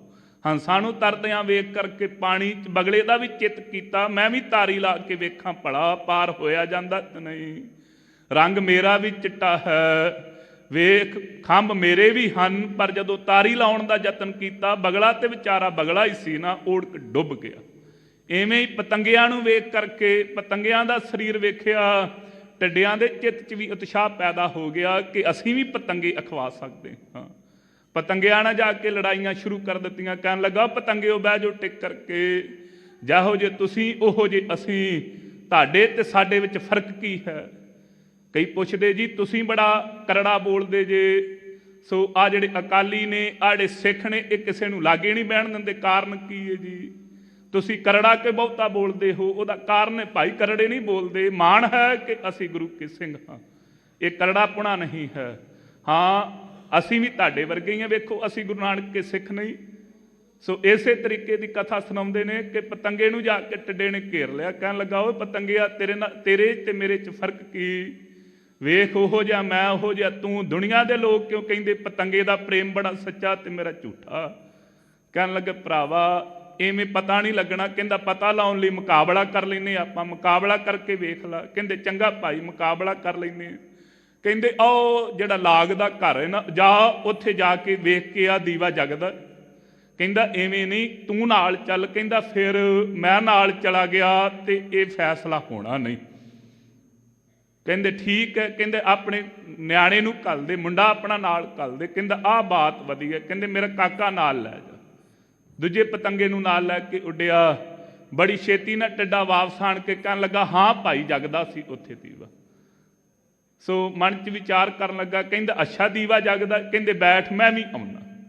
ਪਤੰਗੇ ਨੇ ਵੀ ਅਡਾਰੀ ਮਾਰ ਦਿੱਤੀ। ਨਾ ਪਿਓ ਮੁੜਿਆ ਨਾ ਪੁੱਤ ਮੁੜਿਆ, ਉੱਥੇ ਬੈਠਾ ਹੀ ਮਨ 'ਚ ਸੋਚੀ ਜਾਵੇ। ਕਹਿੰਦਾ ਝੂਠੇ ਸੀ ਵੇਖ ਲਾ, ਦੋਵੇਂ ਹੀ ਭੱਜ ਗਏ। ਦੋਵੇਂ ਮੇਰੇ ਮੱਥੇ ਨਹੀਂ ਸੀ ਲੱਗ ਸਕਦੇ। ਸੋ ਦੂਜਿਆਂ ਨੂੰ ਇਕੱਠੇ ਕਰਕੇ ਕਹਿਣ ਲੱਗਾ। ਕਹਿੰਦਾ ਵਾ ਪਤੰਗਿਆਂ ਨਾਲ ਸ਼ਰਤ ਲਾਈ, ਦੋਵੇਂ ਦੇ ਦੋਵੇਂ ਮੇਰੇ ਕੋਲੋਂ ਹਾਰ ਗਏ। ਆਪਣੇ ਕੋਲ ਵੀ ਕਈ ਆਉਂਦੇ ਨਾ, ਕਹਿੰਦੇ ਹਰਾ ਕੇ ਆਏ ਅੱਜ ਸਿੱਖਾਂ ਨੂੰ ਹਰਾ ਕੇ। ਕਹਿੰਦੇ ਦੋਵੇਂ ਹੀ ਹਾਰ ਗਏ ਨੇ। ਕਹਿੰਦੇ ਅੱਛਾ ਜੀ ਦੋਵੇਂ ਹੀ ਹਾਰ ਗਏ, ਕੀ ਹੋਇਆ? ਕਹਿੰਦੇ ਆਹ ਸ਼ਰਤ ਲੱਗੀ ਸੀ। ਉਹ ਕਹਿਣ ਲੱਗੇ ਬੇਵਕੂਫਾ ਹਾਰੇ ਨਹੀਂ, ਜਿੱਥੇ ਲਾਟ ਬਲਦੀ ਹੋਵੇ ਉਹਦੀ ਪ੍ਰੀਤ ਵੇਖ ਕਰਕੇ ਪਤੰਗਾ ਕਦੀ ਵਾਸਤੇ ਵਾਪਸ ਮੁੜਦਾ ਹੀ ਨਹੀਂ। ਉੱਥੇ ਹੀ ਆਪਣੇ ਆਪ ਨੂੰ ਜਾਲ ਕੇ ਤੇ ਸਵਾਹ ਕਰ ਲੈਂਦਾ। ਇਹ ਉਹਦੀ ਸੱਚੀ ਤੇ ਸੁੱਚੀ ਪ੍ਰੀਤ ਹੈ। ਟੱਡਿਆ ਤੂੰ ਟੱਡਾ ਹੀ ਰਹਿਣਾ, ਕਦੀ ਪਤੰਗਾ ਬਣ ਹੀ ਨਹੀਂ ਸਕਦਾ। ਤੇਰੇ ਸੁਭਾਅ ਵਿੱਚ ਹੀ ਨਹੀਂ ਹੈ ਇਹ, ਤੇਰਾ ਜੀਵਨ ਹੀ ਇਹ ਨਹੀਂ ਹੈ। ਕਿਉਂ? ਅੰਤਰ ਕਪਟ, ਅੰਦਰ ਹਿਰਦੇ ਵਿੱਚ ਤੇਰੇ ਕਪਟ ਹੈ। ਸੋ ਅੰਦਰ ਜਿਹੜਾ ਕਪਟ ਹੈ, ਅੰਦਰ ਤੇ ਝੂਠ ਹੈ, ਛਲ ਹੈ। ਅੰਦਰ ਤੇ ਇਹ ਹੈ ਕਿ ਕਿਸ ਤਰੀਕੇ ਦੇ ਨਾਲ ਗੁਰੂ ਕੀਆਂ ਸੰਗਤਾਂ ਦਾ ਧਨ ਇਕੱਠਾ ਕਰਕੇ ਘਰ ਨੂੰ ਖਾਣਾ। ਕਹਿੰਦੇ ਅੰਦਰ ਕਪਟ ਕਪਟੋ ਕਰ ਜਾਣੇ। ਆਪ ਕਪਟੀ ਹੈ ਤੇ ਦੂਸਰਿਆਂ ਨੂੰ ਵੀ ਕਪਟੀ ਮੰਨਦਾ, ਦੂਸਰਿਆਂ ਨੂੰ ਵੀ ਇਹੋ ਮੰਨਦਾ। ਸਾਰੇ ਠਾਗੀ ਤੁਰੇ ਫਿਰਦੇ ਹਨ। ਇਹ ਸੁਭਾਅ ਬਣਿਆ ਹੋਇਆ ਮਨਮੁਖ ਦਾ, ਜਿਹਨੂੰ ਸਾਡੇ ਬਜ਼ੁਰਗ ਬੜੇ ਸੌਖੇ ਜਿਹੇ ਢੰਗ ਦੇ ਨਾਲ ਇਹਦੇ ਅਰਥ ਸਮਝਾ ਦਿੰਦੇ ਨੇ। ਕਹਿੰਦੇ ਭਊ ਜੈਸੀ ਦ੍ਰਿਸ਼ਟੀ ਵੈਸੀ ਬਿਰਤੀ। ਜਿਹੋ ਜਿਹੀਆਂ ਆਪਣੀਆਂ ਅੱਖਾਂ 'ਚੋਂ ਦਿਸਦਾ ਉਹੋ ਜਿਹੇ ਦੂਸਰਿਆਂ ਨੂੰ ਵੇਖੀ ਜਾਂਦਾ ਹੈ ਜੇ। ਕਪਟੇ ਖਪੇ ਖਪਾਈ, ਕਹਿੰਦੇ ਕਪਟ ਦੇ ਵਿੱਚ ਹੀ ਖਪ ਰਿਹਾ ਹੈ ਦਿਨ ਪ੍ਰਤੀ। ਸਤਿਗੁਰ ਕਾ ਭਾਣਾ ਚਿਤ ਨਾ ਆਵੇ। ਭਾਣਾ ਨਾਮ ਹੈ ਹੁਕਮ ਦਾ। ਕਹਿੰਦੇ ਗੁਰੂ ਸਾਹਿਬ ਜੀ ਦਾ ਜਿਹੜਾ ਭਾਣਾ ਹੁਕਮ ਹੈ ਨਾ, ਹੁਕਮ ਕੀ ਸੀ ਕਿ ਸਭ ਸਿੱਖਣ ਕੋ ਹੁਕਮ ਹੈ, ਗੁਰੂ ਮਾਨਿਓ ग्रंथ गुरु ग्रंथ जी मान्यो प्रगट गुरां की देह, जो प्रभ को मिलियो चाहे खोज शब्द में लेह। ਤੇ ਫਿਰ ਕੀ ਮਹਾਰਾਜ ਚਾਹੁੰਦੇ ਤੇ ਅਸੀਂ ਰਾਜ ਸਾਂ, ਤੁਸੀਂ ਕਿਹਾ ਗੁਰੂ ਗ੍ਰੰਥ ਸਾਹਿਬ ਜੀ ਨੂੰ ਮੰਨੋ, ਬਚਨ ਕੀਤੇ ਰਾਜ ਕਰੇਗਾ ਖਾਲਸਾ, ਆਕੀ ਰਹੇ ਨਾ ਕੋਏ। ਪਰ ਕਦੋਂ? ਜਦੋਂ ਗੁਰੂ ਗ੍ਰੰਥ ਸਾਹਿਬ ਮਹਾਰਾਜ ਜੀ ਨੂੰ ਮੰਨੋਗੇ। ਮਹਾਰਾਜ ਗੁਰੂ ਸਾਹਿਬ ਜੀ ਨੂੰ ਮੰਨਣ ਲਈ ਹੋਰ ਕੀ ਕਰਨਾ ਚਾਹੀਦਾ? ਕਹਿੰਦੇ ਰਹਿਣੀ ਰਹੇ ਸੋਈ ਸਿੱਖ ਮੇਰਾ, ਉਹ ਸਾਹਿਬ ਮੈਂ ਉਸਕਾ ਚੇਰਾ, ਜਬ ਇਹ ਗਹਿ ਵਿਪਰਨ ਕੀ ਰੀਤ, ਮੈਂ ਨਾ ਕਰੂੰ ਇਨ ਕੀ ਪ੍ਰਤੀਤ। ਜਿਹੜਾ ਰਹਿਤ ਵਿੱਚ ਰਵੇਗਾ, ਜਿਹੜਾ ਪੰਜਾਂ ਕਕਾਰਾਂ ਦੀ ਰਹਿਤ ਦਾ ਧਾਰਨੀ ਹੋਵੇਗਾ, ਜਿਨੇ ਖੰਡੇ ਬਾਟੇ ਦਾ ਅੰਮ੍ਰਿਤ ਛਕਿਆ ਹੋਵੇਗਾ, ਕਿਰਪਾਲੂ ਸਤਿਗੁਰੂ ਸਾਹਿਬ ਜੀ ਕਹਿੰਦੇ ਉਹਨੂੰ ਹੀ ਸਿੱਖ ਕਿਹਾ ਜਾ ਸਕਦਾ, ਦੂਸਰੇ ਨੂੰ ਸਿੱਖ ਹੀ ਨਹੀਂ ਕਿਹਾ ਜਾ ਸਕਦਾ। ਰਹਿਣੀ ਰਹੇ ਸੋਈ ਸਿੱਖ ਮੇਰਾ, ਇਹ ਭਾਣਾ ਹੁਕਮ ਹੈ। ਮਹਾਰਾਜ ਕਹਿੰਦੇ ਸਤਿਗੁਰ ਕਾ ਭਾਣਾ, ਜਿਹੜਾ ਗੁਰਦੇਵ ਜੀ ਦਾ ਭਾਣਾ ਹੁਕਮ ਸੀ ਨਾ, ਉਹ ਤੇ ਭਾਈ ਚਿੱਤ ਨਾ ਆਵੇ। ਉਹ ਤੇ ਚਿੱਤ ਵਿੱਚ ਆਉਂਦਾ ਹੀ ਨਹੀਂ, ਕਦੀ ਚੇਤੇ ਵਿੱਚ ਆਇਆ ਹੀ ਨਹੀਂ। ਉਹ ਤੇ ਕਦੀ ਹਿਰਦੇ ਕਰਕੇ ਵਿਚਾਰ ਹੀ ਨਹੀਂ ਕੀਤੀ ਕਿ ਗੁਰੂ ਕਾ ਹੁਕਮ ਮੰਨਣਾ ਚਾਹੀਦਾ, ਮੈਨੂੰ ਸਿੱਖੀ ਧਾਰਨ ਕਰਨੀ ਚਾਹੀਦੀ ਹੈ। ਸਿੱਖ ਤੇ ਅਖਵਾਈ ਜਾਣਾ, ਜੇ ਪੰਜਾਂ ਕਕਾਰਾਂ ਦੀ ਰਹਿਤ ਧਾਰਨ ਨਹੀਂ ਕੀਤੀ ਤੇ ਕੀ ਕਹਿਣਗੇ ਦੁਨੀਆ ਦੇ ਲੋਕ? ਦੁਨੀਆ ਦੇ ਲੋਕਾਂ ਨੂੰ ਤੇ ਕਹਿੰਦਾ ਮੇਰਾ ਗੁਰੂ ਬੜਾ ਵੱਡਾ ਹੈ, ਪਰ ਕੋਈ ਇਹ ਵੀ ਪੁੱਛ ਸਕਦਾ ਸਿੱਖਾ ਜੇ ਏਡਾ ਵੱਡਾ ਸੀ ਤੇ ਤੂੰ ਭਲਾ ਉਹਦੀ ਸਿੱਖੀ ਧਾਰਨ ਕਿਉਂ ਨਹੀਂ ਕੀਤੀ? ਜੇ ਗੁਰੂ ਨੇ ਇੰਨੇ ਪਰਉਪਕਾਰ ਕੀਤੇ ਨੇ, ਇਹ ਤੇ ਦੱਸਣਾ ਚਾਹੁੰਦਾ ਹੈ। ਕਹਿੰਦਾ ਜੀ ਸਾਰੇ ਪਿੱਛੇ ਹਟ ਜਾਵੋ, ਮੂੰਹ ਤੋਂ ਦਾੜਾ ਕੱਟਿਆ ਹੋਇਆ ਏ, ਸਿਰ ਤੇ ਦਸਤਾਰ ਬੰਨਣ ਦੀ ਚੰਗੀ ਤਰ੍ਹਾਂ ਆਗਿਆ ਨਹੀਂ, ਪਤਾ ਨਹੀਂ। ਕਹਿਣ ਲੱਗਾ ਸਾਰੇ ਸਿੱਖਾਂ ਨੂੰ ਮੈਂ ਸਮਝਾਵਾਂਗਾ। ਕਿਰਪਾਲੂ ਸਤਿਗੁਰੂ ਸਾਹਿਬ ਜੀ ਦੇ ਪਿਆਰ ਨੂੰ ਮੈਂ ਮਾਣ ਕੇ ਦੱਸਦਾ ਕਿਵੇਂ ਦਾ। ਜੇ ਭਾਈ ਸਿੱਖਾ ਕੋਈ ਬਾਂਹ ਫੜ ਕੇ ਪੁੱਛ ਲੇ ਕਿ ਜਿਸ ਗੁਰੂ ਦੀ ਇੰਨੀ ਬਾਤ ਕਰਨ ਲੱਗਾ ਹੈ, ਜੇ ਸਿੱਖਾਂ ਨੂੰ ਸਮਝਾਉਣ ਦਾ ਯਤਨ ਕਰਦਾ ਹੈ, ਆਪਣੀ ਬੂਥੀ ਵੇਖੀ ਪਊ, ਕੀ ਤੇਰੀ ਗੁਰੂ ਗੋਬਿੰਦ ਸਿੰਘ ਮਹਾਰਾਜ ਜੀ ਨਾਲ ਰਲਦੀ ਹੈ? ਕੀ ਤੇਰੇ ਗਾਤਰੇ ਕਿਰਪਾਨ ਹੈ? ਤੂੰ ਗੁਰੂ ਕਾ ਸਿੱਖ ਖਵਾਉਣ ਦੇ ਯੋਗ ਹੈ? ਫਿਰ ਕਹਿੰਦਾ ਜੀ ਮੇਰੇ ਨਾਲ ਧੱਕਾ ਕੀਤਾ ਨਹੀਂ ਭਾਈ। ਜੇ ਗੁਰੂ ਕਾ ਸਿੱਖ ਖਵਾਉਣ ਦਾ ਚਾਹ ਹੈ ਤੇ ਮਹਾਰਾਜ ਕਹਿੰਦੇ ਜੇ ਸਤਿਗੁਰੂ ਸਾਹਿਬ ਜੀ ਦਾ ਭਾਣਾ ਚਿੱਤ ਵਿੱਚ ਨਹੀਂ ਨਾ ਆਉਂਦਾ ਤੇ ਫਿਰ ਤੈਨੂੰ ਸਿੱਖ ਕਿਹਾ ਹੀ ਨਹੀਂ ਜਾ ਸਕਦਾ, ਜੇ ਗੁਰੂ ਕਾ ਹੁਕਮ ਨਹੀਂ ਮੰਨਦਾ। ਜੇ ਆਪਣੇ ਸੁਆਏ ਫਿਰਾਹੀ, ਤੇ ਮਹਾਰਾਜ ਫਿਰ ਇਹ ਕਰਨ ਕੀ ਆਇਆ? ਕਰਨ ਕਹਿੰਦੇ ਆਪਣੇ, ਇਹ ਤੇ ਸੰਗਤ ਵਿੱਚ ਆਇਆ ਸੀ। ਮਹਾਰਾਜ ਤੁਸੀਂ ਕਹਿੰਦੇ ਹੁਕਮ ਨਹੀਂ ਮੰਨਦਾ, ਸਿੱਖ ਖਵਾਈ ਜਾਂਦਾ, ਇਹ ਕਿੱਧਰ ਆਇਆ? ਕਹਿੰਦੇ ਆਪਣਾ ਸੁਆਏ ਫਿਰਾਹੀ, ਆਪਣੇ ਸਵਾਰਥ ਵਾਸਤੇ ਫਿਰ ਰਿਹਾ ਸੰਗਤ ਵਿੱਚ। ਇਹਦਾ ਆਪਣਾ ਪ੍ਰਯੋਜਨ ਕੋਈ ਹੋਵੇਗਾ, ਇਹ ਆਪਣੀ ਜਿਹੜੀ ਮਨ ਦੀ ਇੱਛਾ ਉਹ ਪੂਰੀ ਕਰਨ ਵਾਸਤੇ ਆਇਆ, ਆਪਣਾ ਲਾਭ ਲੈਣ ਵਾਸਤੇ ਆਇਆ ਹੈ। ਇਹਦਾ ਕੋਈ ਹੋਰ ਕੰਮ ਨਹੀਂ। ਇਹ ਜਿਹੜਾ ਸਰੂਪ ਬਣਾ ਕਰਕੇ ਆਇਆ ਕੇਵਲ ਤੇ ਕੇਵਲ ਇਹਦਾ ਆਪਣਾ ਸਵਾਰਥ ਹੈ। ਜੇ ਕਿਰਪਾ ਕਰੇ ਜੇ ਆਪਣੀ, ਮਹਾਰਾਜ ਜੇ ਇਹੋ ਜਿਹੇ ਭੁੱਲੜ ਤੇ ਵੀ ਆਪ ਜੀ ਕੋਈ ਬਖਸ਼ਿਸ਼ ਕਰ ਸਕਦੇ ਜੇ, ਕੋਈ ਦਿਆਲਤਾ ਕਰੋ। ਮਹਾਰਾਜ ਜਦੋਂ ਇਹ ਆਪ ਜੀ ਦੇ ਬਚਨ ਸੁਣੇ, ਮੇਰੀ ਸਾਰੀ ਜ਼ਿੰਦਗੀ ਮੇਰੀਆਂ ਅੱਖਾਂ ਅੱਗੋਂ ਲੰਘ ਗਈ ਜੀ। ਮੈਨੂੰ ਪਤਾ ਲੱਗਾ ਮੈਂ ਇੱਕ ਕਪਟੀ ਵੀ ਹਾਂ, ਮੈਂ ਆਪ ਜੀ ਦਾ ਹੁਕਮ ਵੀ ਨਹੀਂ ਮੰਨਦਾ। ਕਕਾਰ ਭਾਵੇਂ ਪਾਏ ਹੋਏ ਨੇ, ਪਰ ਹੁਕਮ ਮੰਨਣ ਦੀ ਫਿਰ ਵੀ ਮੇਰੇ ਚਿੱਤ ਵਿੱਚ ਕੋਈ ਲਾਲਸਾ ਇੱਛਾ ਨਹੀਂ। ਮਹਾਰਾਜ ਸਾਰੀ ਮੇਰੀ ਜ਼ਿੰਦਗੀ ਅੱਖਾਂ ਅੱਗੋਂ ਦੀ ਲੰਘ ਗਈ। ਮਹਾਰਾਜ ਕੋਈ ਕਿਰਪਾ ਕਰੋ। ਕਹਿਣ ਲੱਗੇ ਕਿਰਪਾ ਕਰੇ ਜੇ ਆਪਣੀ। ਜੇ ਭਾਈ ਗੁਰੂ ਸਾਹਿਬ ਜੀ ਆਪਣੀ ਕਿਰਪਾ ਕਰ ਦੇਣ ਤਾਂ ਨਾਨਕ ਸ਼ਬਦ ਸਮਾਹੀ, ਤਾਂ ਭਾਈ ਸੋ ਸਤਿਗੁਰੂ ਸਾਹਿਬ ਜੀ ਦੀ ਕਿਰਪਾ ਸਦਕਾ ਸੰਗਤ ਦਾ ਮਲਾਪੀ ਹੋ ਕਰਕੇ ਸ਼ਬਦ ਵਿੱਚ ਅਭੇਦ ਹੋ ਜਾਂਦਾ ਹੈ। ਜੇ ਮਹੱਲਾ ਚੌਥਾ, ਮਨ ਮੁਖ ਮਾਇਆ ਮੋਹਿ ਵਿਆਪੇ। ਸੋ ਮਹਾਰਾਜ ਕਹਿੰਦੇ ਜਿਹੜੇ ਮਨਮੁਖ ਹਨ ਉਹ ਭਾਈ ਮਾਇਆ ਦੇ ਮੋਹ ਵਿੱਚ ਲੰਪਟ ਹੋਏ ਹਨ। ਦੂਜੈ ਭਾਏ ਮਨੁਆ ਥਿਰ ਨਾਹੀ, ਦਵੈਤ ਭਾਵ ਵਿੱਚ ਲੱਗਿਆ ਹੋਇਆਂ ਦੀ, ਦੂਜੇ ਭਾਵ ਵਿੱਚ ਲੱਗਿਆ ਹੋਇਆਂ ਦਾ ਮਨੁਆ ਅਸਥਿਰ ਨਹੀਂ ਹੋ ਸਕਦਾ। ਕਦੀ ਵਾਸਤੇ ਮਨ ਟਿਕਦਾ ਹੀ ਨਹੀਂ ਹੈ। ਮਨ ਟਿਕੇਗਾ ਤਾਂ ਭਾਈ। ਸੋ ਜਿਵੇਂ ਕਿੱਲੀ ਦੇ ਨਾਲ ਲੱਗੇ ਹੋਏ ਦਾਣੇ ਬਚ ਜਾਂਦੇ ਨੇ ਪੀਸਣ ਤੋਂ, ਚੱਕੀ ਪੀ ਰਹੀ ਹੁੰਦੀ ਹੈ, ਪਰ ਜਿਹੜੇ ਕਿੱਲੀ ਨਾਲ ਲੱਗ ਜਾਣ ਉਹ ਬਚ ਜਾਂਦੇ ਹਨ। ਇਵੇਂ ਜਿਹੜਾ ਮਨ ਰੂਪੀ ਦਾਣਾ ਸਾਧ ਸੰਗਤ ਰੂਪੀ ਕਿੱਲੀ ਨਾਲ ਲੱਗਿਆ ਹੋਵੇਗਾ, ਉਹ ਬਚ ਜਾਵੇਗਾ, ਪੀਸਣ ਤੋਂ ਟਿਕ ਜਾਵੇਗਾ। ਅਸਥਿਰਤਾ ਤੇ ਤਾਂ ਹੋਵੇਗੀ ਜੇ ਭਰੋਸਾ ਹੋਵੇਗਾ, ਜੇ ਪ੍ਰਤੀਤ ਹੋਵੇਗੀ। ਜੇ ਪ੍ਰਤੀਤ ਹੈ, ਜੇ ਭਰੋਸਾ ਹੈ, ਭਾਈ ਮੇਰੇ ਸਤਿਗੁਰੂ ਸਾਹਿਬ ਜੀ ਗੁਰ ਮੇਰੇ ਸੰਗ ਸਦਾ ਹੈ ਨਾਲੇ। ਜੇ ਇਹ ਪ੍ਰਤੀਤ ਭਰੋਸਾ ਆ ਗਿਆ ਤੇ ਫਿਰ ਮਨ ਕਦੀ ਡੋਲੇਗਾ ਨਹੀਂ। ਫਿਰ ਦੁੱਖ ਤੇ ਸੁੱਖ ਇੱਕੋ ਸੰਬਰਤੀ ਵਿੱਚ ਗੁਰੂ ਕਾ ਸਿੱਖ ਮੰਨ ਲੈਂਦਾ। ਫਿਰ ਗੁਰਦੇਵ ਕਿਰਪਾ ਕਰਕੇ ਆਪ ਦਿਆਲਤਾ ਕਰਕੇ ਮਨਾ ਲੈਂਦੇ ਨੇ ਆਪਣਾ ਭਾਣਾ। ਪਰ ਕਦੋਂ? ਜਦੋਂ ਸਤਿਗੁਰੂ ਸਾਹਿਬ ਜੀ ਤੇ ਭਰੋਸਾ ਹੋਵੇ। ਤੇ ਜੇ ਭਾਈ ਆਪਣੀ ਬੁੱਧੀ ਤੇ ਭਰੋਸਾ ਹੈ ਫਿਰ ਕੀ ਕਰਦਾ ਹੈ? ਜੇ ਕੋਈ ਚੰਗਾ ਹੋ ਗਿਆ ਤੇ ਕਹਿੰਦਾ ਭਾਊ ਇਹ ਸਾਰੀ ਗੱਲ ਦੱਸੀ ਸੀ ਤਾਂ ਚੰਗਾ ਹੋਇਆ। ਜੇ ਮਾੜਾ ਹੋ ਗਿਆ ਕਹਿੰਦਾ ਮੈਂ ਪਹਿਲਾਂ ਹੀ ਕਿਹਾ ਸੀ, ਇਹ ਤੁਸੀਂ ਜ਼ੋਰ ਲਾਈ ਜਾਂਦੇ ਸੀ ਕਰ ਕਰ, ਮੈਂ ਤੇ ਪਹਿਲਾਂ ਹੀ ਕਿਹਾ ਸੀ ਇਹ ਕੰਮ 'ਚ ਵਿਗਾੜ ਪੈ ਜਾਣਾ।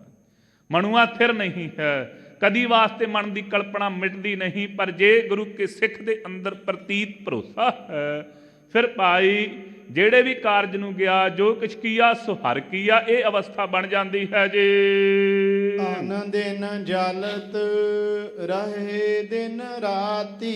ਕਹਿੰਦੇ ਭਾਈ ਮਨਮੁਖ ਮਾਇਆ ਮੋਹ ਵਿਆਪੈ, ਸੋ ਥਿਰ ਨਹੀਂ ਹੈ ਮਨ ਜਿਹੜਾ ਹੈ, ਸੋ ਅਣਦਿਨ ਜਲਤ ਰਹੇ ਦਿਨ ਰਾਤੀ। ਅਣਦਿਨ ਦਿਨ ਪਰ ਰਾਤ ਜਿਹੜਾ ਮਨ ਇਹ ਜਲਦਾ ਰਹਿੰਦਾ। ਸਰੀਰ ਕਰਕੇ ਵੀ ਸੜਦੇ ਰਹਿੰਦੇ ਹਨ। ਕਿਉਂ ਜੀ? ਸਭ ਨਾਲੋਂ ਵੱਡੀ ਤ੍ਰਿਸ਼ਨਾ ਰੂਪੀ ਅਗਨੀ ਜਿਹੜੀ ਮਨਮੁਖ ਨੂੰ ਲੱਗੀ ਹੋਈ ਹੈ। ਹਉ ਮੈਂ ਖਪੇ ਖਪਾਹੇ। ਕਾਰਨ ਕੀ? ਸਤਿਗੁਰੂ ਸਾਹਿਬ ਜੀ ਕਹਿੰਦੇ ਨੇ, ਬਖਸ਼ਿਸ਼ ਕਰਦੇ ਨੇ, ਕਹਿੰਦੇ ਹਉਮੈ ਦੇ ਵਿੱਚ ਮੈਂ ਵੱਡਾ ਹਾਂ, ਮੈਂ ਵੱਡਾ, ਇਹਦੇ ਵਿੱਚ ਹੀ ਖਪ ਖਪ ਕੇ ਮਰ ਗਏ ਵੱਡੇ ਮਨਮੁਖ। ਅੰਤਰ ਲੋਭ ਮਹਾ ਗੁਬਾਰਾ। ਕਹਿੰਦੇ ਅੰਤਰ ਹਿਰਦੇ ਕਰਕੇ ਲੋਭ ਲੱਗਾ, ਬਹੁਤਾ ਮਹਾ ਗੁਬਾਰ ਹਨੇਰਾ ਹੈ ਜੀ ਅਗਿਆਨਤਾ ਦਾ। ਵਿਰਾਗ ਤੇ ਵਿਵੇਕ ਰੂਪੀ ਨੇਤਰ ਪਾਸ ਨਹੀਂ ਹਨ। ਤਿਨ ਕੈ ਨਿਕਟ ਨ ਕੋਈ ਜਾਹੇ। ਤੇ ਐਸੇ ਮਨਮੁਖਾਂ ਦੇ ਕਹਿੰਦੇ ਕੋਈ ਨੇੜੇ ਵੀ ਨਹੀਂ ਜਾਂਦਾ। ਜਿਹੜਾ ਬਹੁਤਾ ਮੈਂ ਕਰੀ ਜਾਵੇ ਨਾ ਤੇ ਸਾਰੇ ਹੀ ਭਾਵੇਂ ਸਵਾਰਥ ਕਰਕੇ ਪਾਸ ਕੋਈ ਚਲਾ ਵੀ ਜਾਵੇ ਤੇ ਪਰੇ ਜਾ ਕੇ ਕਹਿੰਦੇ ਭਾਊ ਇਹਦੇ ਅੰਦਰ ਤੇ ਮੈਂ ਹੀ ਵੜੀ ਹੋਈ ਹੂੰ, ਇਹਦੇ ਤੋਂ ਤੇ ਦੂਰੀ ਚੰਗੀ ਨਾ। ਇਹਨੇ ਕਦੀ ਚੰਗੀ ਗੱਲ ਨਹੀਂ ਕੀਤੀ, ਹਰ ਥਾਂ ਤੇ ਮੈਂ ਹੀ ਕਰਦਾ ਰਹਿੰਦਾ। ਇਹਦਾ ਸੁਭਾਅ ਹੀ ਇਹੋ ਜਿਹਾ ਬਣ ਗਿਆ। ਕਹਿੰਦੇ ਉਹਦੇ ਨੇੜੇ ਹੀ ਕੋਈ ਨਹੀਂ ਜਾਂਦਾ, ਉਹਦੇ ਪਾਸ ਜਾਣੋਂ ਹੀ ਲੋਕ ਟਾਲਾ ਕਰ ਜਾਂਦੇ ਹਨ, ਪਾਸਾ ਕਰ ਜਾਂਦੇ ਹਨ। ਜਾਂਦੇ ਕਿਹਨਾਂ ਦੇ ਪਾਸ ਹਨ? ਜਿਹੜੇ ਭਾਈ ਤੂੰ ਕਰਦੇ ਨੇ। ਫਰਕ ਹੈ। ਹਉਮੈ ਇੱਕ ਮੈਂ ਕਰਨ ਵਾਲਾ ਹੈ। ਮਹਾਰਾਜ ਕਹਿੰਦੇ ਉਹ ਤੋਂ ਸਾਰੀ ਦੁਨੀਆ ਦੂਰ ਭੱਜਦੀ ਹੈ। ਜਿਹੜਾ ਤੂੰ ਕਰਨ ਵਾਲਾ ਉਹ ਕਹਿੰਦਾ ਤੂੰ ਕਰਤਾ ਤੂੰ ਹੁਆ, ਮੁਝ ਮੇ ਰਹਾ ਨਾ ਹੂੰ। ਜਬ ਆਪਾ ਪਰਕਾ ਮਿਟ ਗਿਆ, ਜਤ ਦੇਖੋ ਤਤ ਤੂੰ। ਪਾਤਸ਼ਾਹ ਜੀ ਜਦੋਂ ਆਪਾ ਪਰਕਾ ਤੇਰਾ ਮੇਰਾ ਮਿਟ ਹੀ ਗਿਆ ਸਾਰਾ, ਜਿੱਥੇ ਵੇਖਦਾ ਤੂੰ ਹੀ ਦਿੱਤਾ ਹਾਂ। ਉਹ ਜਿਹੜੇ ਤੂੰ ਕਰਨ ਵਾਲੇ ਨਾ, ਤੂੰ ਕਰਨ ਵਾਲੇ ਦੁਨੀਆ ਦੇ ਲੋਕ ਜਾ ਕੇ ਕਹਿੰਦੇ ਤੁਸੀਂ ਵੱਡੇ। ਉਹ ਕਹਿੰਦੇ ਨਾ ਹਮ ਕੀਆ ਨਾ ਕਰਾਂਗੇ, ਨਾ ਕਰ ਸਕੇ ਸਰੀਰ, ਜੋ ਕਿਛ ਕੀਆ ਸੋ ਹਰਿ ਕੀਆ, ਭਇਓ ਕਬੀਰ। ਪਰ ਦੂਜੇ ਪਾਸੇ ਮਹਾਰਾਜ ਕਹਿੰਦੇ ਦੁਨੀਆ ਉਹਨਾਂ ਦੇ ਲਾਗੇ ਨਹੀਂ ਜਾਣਾ ਚਾਹੁੰਦੀ ਜੀ। ਹੋਏ ਆਪ ਦੁਖੀ ਸੁਖ ਕਬਹੂ ਨਾ ਪਾਵਹਿ। ਉਹ ਆਪ ਦੁਖੀ ਹਨ, ਕਦੀ ਵਾਸਤੇ ਸੁਖ ਪਾ ਹੀ ਨਹੀਂ ਸਕਦੇ। ਤੇ ਮੈਂ ਆਪਣੀ ਜ਼ਿੰਦਗੀ ਇਹੋ ਜਿਹਾ ਮਨੁੱਖ ਵੇਖਿਆ ਹੈ ਜਿਨ੍ਹਾਂ ਨੂੰ ਆਪਾਂ ਕਹਿ ਦਿੰਦੇ ਨਾ ਜੀ ਇਹ ਨਾਸਤਿਕ ਹਨ, ਇਹ ਰੱਬ ਦੀ ਹੋਂਦ ਨੂੰ ਮੰਨਦੇ ਨਹੀਂ। ਉਹਨਾਂ ਦੇ ਪਾਸ ਬੈਠ ਜਾਵੋ ਅਜੋਕੀ ਭਾਸ਼ਾ 'ਚ, ਜਿਹਨੂੰ ਕਹਿੰਦੇ ਨਾ ਨੈਗੇਟਿਵ ਜ਼ੁਬਾਨ, ਨੈਗੇਟਿਵ ਭਾਸ਼ਾ। ਇਹਨਾਂ ਇੰਨੀਆਂ ਨੈਗੇਟਿਵ ਗੱਲਾਂ ਕਰਦੇ ਨੇ। ਉਹ ਤੁਹਾਡੇ ਨਹਾਉਣ ਤੋਂ ਲੈ ਕੇ ਤੁਹਾਡੇ ਸੌਣ ਤੱਕ ਇਹੋ ਹੀ ਦੱਸੀ ਜਾਂਦੇ ਭਾਊ ਜੇ ਐਵੇਂ ਨਹਾਉਂਦੇ ਰਹੇ ਨਾ ਤੇ ਓੜਕ ਦੁਨੀਆ ਮੁੱਕ ਜਾਣੀ। ਓੜਕ ਇੱਥੇ ਕੱਖ ਨਹੀਂ ਰਹਿਣਾ। ਇਹ ਵੀ ਦੱਸਦੇ ਨੇ ਕਿ ਜੇ ਐਵੇਂ ਨਹਾਈ ਗਏ ਸਾਬਣ ਲਾ ਕੇ ਇੰਨਾ ਪਾਣੀ ਨਾਸ ਹੋ ਜਾਣਾ ਹੀ।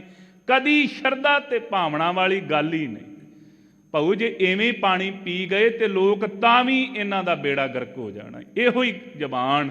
ਜੇ ਐਵੇਂ ਸੌਂਦੇ ਰਹੇ ਨਾ ਤੇ ਤਾਂ ਵੀ ਲੋਕ ਮਾਰੀ ਜਾਣੇ, ਰਹਿਣਾ ਕੱਖ ਨਹੀਂ। ਤੇ ਉਹ ਭਲੇ ਮਾਨਸ ਨੂੰ ਓੜਕ ਦਾਸ ਨੇ ਬੇਨਤੀ ਕੀਤੀ, ਭਾਈ ਬਿਲਕੁਲ ਤੇਰੇ ਬਚਨ ਸਹੀ ਨੇ। ਮੇਰੇ ਗੁਰਦੇਵ ਜੀ ਨੇ ਪਹਿਲਾਂ ਹੀ ਬਚਨ ਕੀਤੇ ਹਨ, ਰਾਣਾ ਰਾਓ ਨਾ ਕੋ ਰਹਿ, ਰੰਗ ਨਾ ਤੁੰਗ ਫਕੀਰ, ਵਾਰੀ ਆਪੋ ਆਪਣੀ ਕੋਈ ਨਾ ਬੰਦਾ ਧੀਰ। ਕਹਿਣ ਲੱਗਾ ਕਾਕਾ ਛੋਟੀ ਜੀ ਉਦੋਂ ਮੇਰੀ ਉਮਰ ਸੀ, ਸਾਡੇ ਇਲਾਕੇ ਦਾ ਆੜਤੀਆ ਸੀ। ਕਹਿਣ ਲੱਗਾ ਮੈਂ ਤੈਨੂੰ ਇਹੋ ਹੀ ਗੱਲ ਤੇ ਮੈਂ ਤੈਨੂੰ ਦੱਸਦਾ ਵੀ ਰਹਿਣਾ ਇੱਥੇ ਕਿਸੇ ਨੇ ਨਹੀਂ, ਸਾਰਿਆਂ ਦਾ ਨਾਸ ਹੀ ਹੋ ਜਾਣਾ ਹਰੇਕ ਸਮੇਂ। ਭਾਈ ਕੀ ਹੈ? ਉਹ ਆਪ ਦੁਖੀ ਸੁਖ ਕਬਹੂ ਨਾ ਪਾਵੇ। ਇਸੇ ਚਿੰਤਾ 'ਚ ਕਦੀ ਵੀ ਹਿਰਦੇ ਵਿੱਚ ਚੜ੍ਹਦੀ ਕਲਾ ਆ ਹੀ ਨਹੀਂ ਸਕਦੀ। ਹਮੇਸ਼ਾ ਇਹੋ ਸੋਚੀ ਜਾਂਦੇ ਹਵਾ ਹੀ ਬਣਾ ਦਿੱਤਾ, ਆ ਵੀ ਭਾਈ ਮਾੜਾ ਹੀ ਹੋਣਾ ਹੈ, ਮਾੜਾ ਹੀ ਹੋਣਾ। ਆਪ ਦੁਖੀ ਹਨ, ਕਦੀ ਵਾਸਤੇ ਸੁਖ ਪਾ ਹੀ ਨਹੀਂ ਸਕਦੇ ਇਸ ਸੰਸਾਰ ਵਿੱਚ। ਜਨਮ ਮਰਹਿ ਮਰ ਜਾਹੇ, ਜੰਮਦੇ ਤੇ ਮਰਦੇ ਰਹਿੰਦੇ ਹਨ। ਨਾਨਕ ਬਖਸ਼ ਲਏ ਪ੍ਰਭ ਸਾਚਾ, ਜੇ ਭਾਈ ਸੱਚੇ ਸਤਿਗੁਰੂ ਸਾਹਿਬ ਜੀ ਕਿਰਪਾ ਕਰਕੇ ਬਖਸ਼ ਲੈਣ। ਜੇ ਗੁਰ ਚਰਣੀ ਚਿਤ ਲਾਏ। ਮਹਾਰਾਜ ਕਿਵੇਂ ਬਖਸ਼ੋਗੇ? ਕਹਿੰਦੇ ਜੇ ਗੁਰੂ ਕੇ ਚਰਨਾਂ ਨਾਲ ਚਿੱਤ ਅਜਿਹਾ ਮਨਮੁਖ ਵੀ ਲਾ ਲਵੇ ਤੇ ਉਹ ਵੀ ਬਖਸ਼ਿਆ ਜਾਵੇਗਾ ਜੀ। ਇਹ ਹੈ ਸੰਸਾਰ ਤੇ ਗੁਰੂ ਕੋਈ। ਸਾਰੀ ਅਵਸਥਾ ਦੱਸ ਦਿੱਤੀ, ਪੁੱਤ ਮੇਰਿਆ ਆ ਦੋਸ਼ ਹੀ ਤੇਰੇ ਵਿੱਚ ਆ ਤੇ ਪਾਤਸ਼ਾਹ ਜੇ ਮੈਨੂੰ ਬਖਸ਼ਣਾ ਚਾਹੋ ਤੇ ਬਖਸ਼ ਲਵੋਗੇ। ਕਹਿਣ ਲੱਗੇ ਜੇ ਮੇਰੇ ਬੱਚੇ ਗੁਰੂ ਕੇ ਚਰਨਾਂ ਨਾਲ ਚਿੱਤ ਲਾਵੇਂ ਨਾ ਪੁੱਤਰਾ, ਮੇਰੀਏ ਧੀਏ, ਮੇਰੀਏ ਬੱਚੀਏ, ਜੇ ਗੁਰੂ ਕੇ ਚਰਨਾਂ ਨਾਲ ਚਿੱਤ ਲਾਵੇਂ ਤੇ ਬਖਸ਼ੀ ਜਾ ਸਕਦੇ ਹਾਂ ਪੁੱਤ, ਬਖਸ਼ਿਆ ਜਾ ਸਕਦਾ ਹੈ। ਇਹੋ ਜਿਹਾ ਵੈਦ ਸੰਸਾਰ ਤੇ ਹੈ ਜਿਹੜਾ ਰੋਗ ਵੀ ਦੱਸੇ ਤੇ ਦਵਾਈ ਵੀ ਦਵੇ। ਐਸੇ ਸਤਿਗੁਰੂ ਧੰਨ ਮੇਰੇ ਗੁਰਦੇਵ ਹਨ। ਪੌੜੀ ਸੰਤ ਭਗਤ ਪਰਵਾਣ, ਜੋ ਪ੍ਰਭ ਪਾਇਆ। ਮਹਾਰਾਜ ਪੌੜੀ ਵਿੱਚ ਬਖਸ਼ਿਸ਼ ਕਰਦੇ ਨੇ। ਮਹਾਰਾਜ ਕਿਹੜੇ ਕਿਹੜੇ ਪ੍ਰਵਾਨ ਹਨ? ਕਹਿੰਦੇ ਸੰਤ ਪਰਮੇਸ਼ਰ ਦੇ ਪਿਆਰੇ, ਜਿਨ੍ਹਾਂ ਨੇ ਚਿੱਤ ਨੂੰ ਸ਼ਾਂਤ ਕਰ ਲਿਆ ਹੈ। ਭਗਤ, ਜਿਨ੍ਹਾਂ ਨੇ ਭੈ ਭਾਵਣੀ ਸਹਿਤ ਗਤ ਮੁਕਤੀ ਨੂੰ ਦੇਣ ਵਾਲੀ ਭਗਤੀ ਕੀਤੀ ਹੈ, ਉਹ ਪ੍ਰਵਾਨ ਹਨ। ਕੌਣ ਹਨ ਸੰਤ? ਸਤਿਗੁਰੂ ਸਾਹਿਬ ਜੀ ਦੇ ਪਾਸ ਆਉਣ ਦਾ ਮਹਾਤਮ ਕੀ ਹੈ? ਪਿਆਰੇ ਖਾਲਸਾ ਜੀ, ਦਾਸ ਨੇ ਪਹਿਲਾਂ ਹੀ ਬੇਨਤੀ ਕੀਤੀ, ਜੇ ਪ੍ਰਤੀਤ ਤੇ ਭਰੋਸਾ ਹੋਵੇ, ਗੁਰੂ ਕਾ ਪਾਵਨ ਇਤਿਹਾਸ ਗੁਰੂ ਨਾਨਕ ਦੇਵ ਸਾਹਿਬ ਮਹਾਰਾਜ ਜੀ ਦਾ ਪੜ੍ਹੀਏ। ਇੱਕ ਦਿਹਾੜੇ ਦੇ ਦੀਦਾਰ ਹੋਏ ਨੇ ਗੋਪਾਲ ਪਾਦਾ ਜੀ ਨੂੰ। ਇੱਕ ਦਿਨ ਮੇਰੇ ਸਤਿਗੁਰੂ ਸਾਹਿਬ ਜੀ ਪਾਸ ਰਹੇ, ਦੂਸਰੇ ਦਿਨ ਕੁਝ ਸਮੇਂ ਲਈ ਗਏ ਤੇ ਚਿੱਤ ਦੀ ਅਵਸਥਾ ਕੀ ਬਣ ਗਈ ਹੈ? ਆਪਾਂ ਗੁਰੂ ਗ੍ਰੰਥ ਸਾਹਿਬ ਮਹਾਰਾਜ ਜੀ ਸਤਿਗੁਰੂ ਧੰਨ ਗੁਰੂ ਨਾਨਕ ਦੇਵ ਸਾਹਿਬ ਮਹਾਰਾਜ ਜੀ ਦੇ ਪਾਸ ਹਰ ਰੋਜ਼ ਕਈ ਗੁਰੂ ਕੇ ਸਿੱਖ ਦੀਦਾਰ ਕਰਦੇ ਹਨ। ਇਸ ਮੇਰੇ ਕਿਰਪਾਲੂ ਜੀ ਦੇ ਦਰਸ਼ਨਾਂ ਦੀ ਭਾਈ ਵੱਡੀ ਬਖਸ਼ਿਸ਼ ਕੀ ਹੈ। ਸੋ ਦੋ ਮਹਾਤਮਾ ਮਹਾਂਪੁਰਖ ਪੰਡਤ ਹਰਦਿਆਲ ਜੀ ਤੇ ਗੋਪਾਲ ਪਾਦਾ ਜੀ ਬਾਬੇ ਤੇਜ ਭਾਣ ਦੇ ਖੂਹ ਤੇ ਬੈਠੇ ਇੱਕ ਦੂਜੇ ਨਾਲ ਵਿਚਾਰ ਕਰਦੇ ਨੇ। ਪੰਡਤ ਹਰਦਿਆਲ ਜੀ ਕਹਿੰਦੇ, ਪਾਦਾ ਜੀ ਮਹਿਤੇ ਜੀ ਦੇ ਪੁੱਤਰ ਨੇ ਕੀ ਬਖਸ਼ਿਸ਼ ਕੀਤੀ? ਤੇ ਗੋਪਾਲ ਪਾਦਾ ਜੀ ਕਹਿੰਦੇ, ਪੰਡਤ ਜੀ ਕੀ ਦੱਸਾਂ, ਉਹਨਾਂ ਦੇ ਕੁਝ ਘੜੀਆਂ ਦੇ ਦਰਸ਼ਨਾਂ ਦਾ ਇਹ ਫਲ ਹੈ, ਇਹ ਹਿਰਦਾ ਠੰਡਾ ਹੋ ਗਿਆ ਹੈ। ਕਹਿੰਦੇ ਕਿੰਨਾ? ਕਹਿੰਦੇ ਉਹ ਕਾਜੀ ਨੂਰਦੀਨ ਤੁਰਿਆ ਜਾਂਦਾ ਹੈ ਨਾ। ਕਹਿੰਦੇ ਹਾਂ। ਕਹਿੰਦੇ ਇਹਨੂੰ ਵੇਖ ਕੇ ਮੇਰਾ ਚਿੱਤ ਸੜਦਾ ਸੀ, ਹੁਣ ਮੇਰਾ ਚਿੱਤ ਕਰਦਾ ਇਹਨੂੰ ਆਗਾਹ ਹੋ ਕੇ ਜੱਫੀ ਪਾਵਾਂ। ਉਹ ਮੇਰੇ ਪਿਆਰੇ ਨੇ, ਇਹਨਾਂ ਨੂੰ ਵੀ ਦਰਸ਼ਨ ਦਿੱਤੇ ਨੇ। ਇਹ ਮੇਰੇ ਸਤਿਗੁਰੂ ਧੰਨ ਗੁਰੂ ਨਾਨਕ ਦੇਵ ਸਾਹਿਬ ਮਹਾਰਾਜ। ਦਾਸ ਨੇ ਪਹਿਲਾਂ ਬੇਨਤੀ ਕੀਤੀ ਸੀ, ਮਹਾਂਪੁਰਖਾਂ ਨੇ ਦੱਸਿਆ ਏ।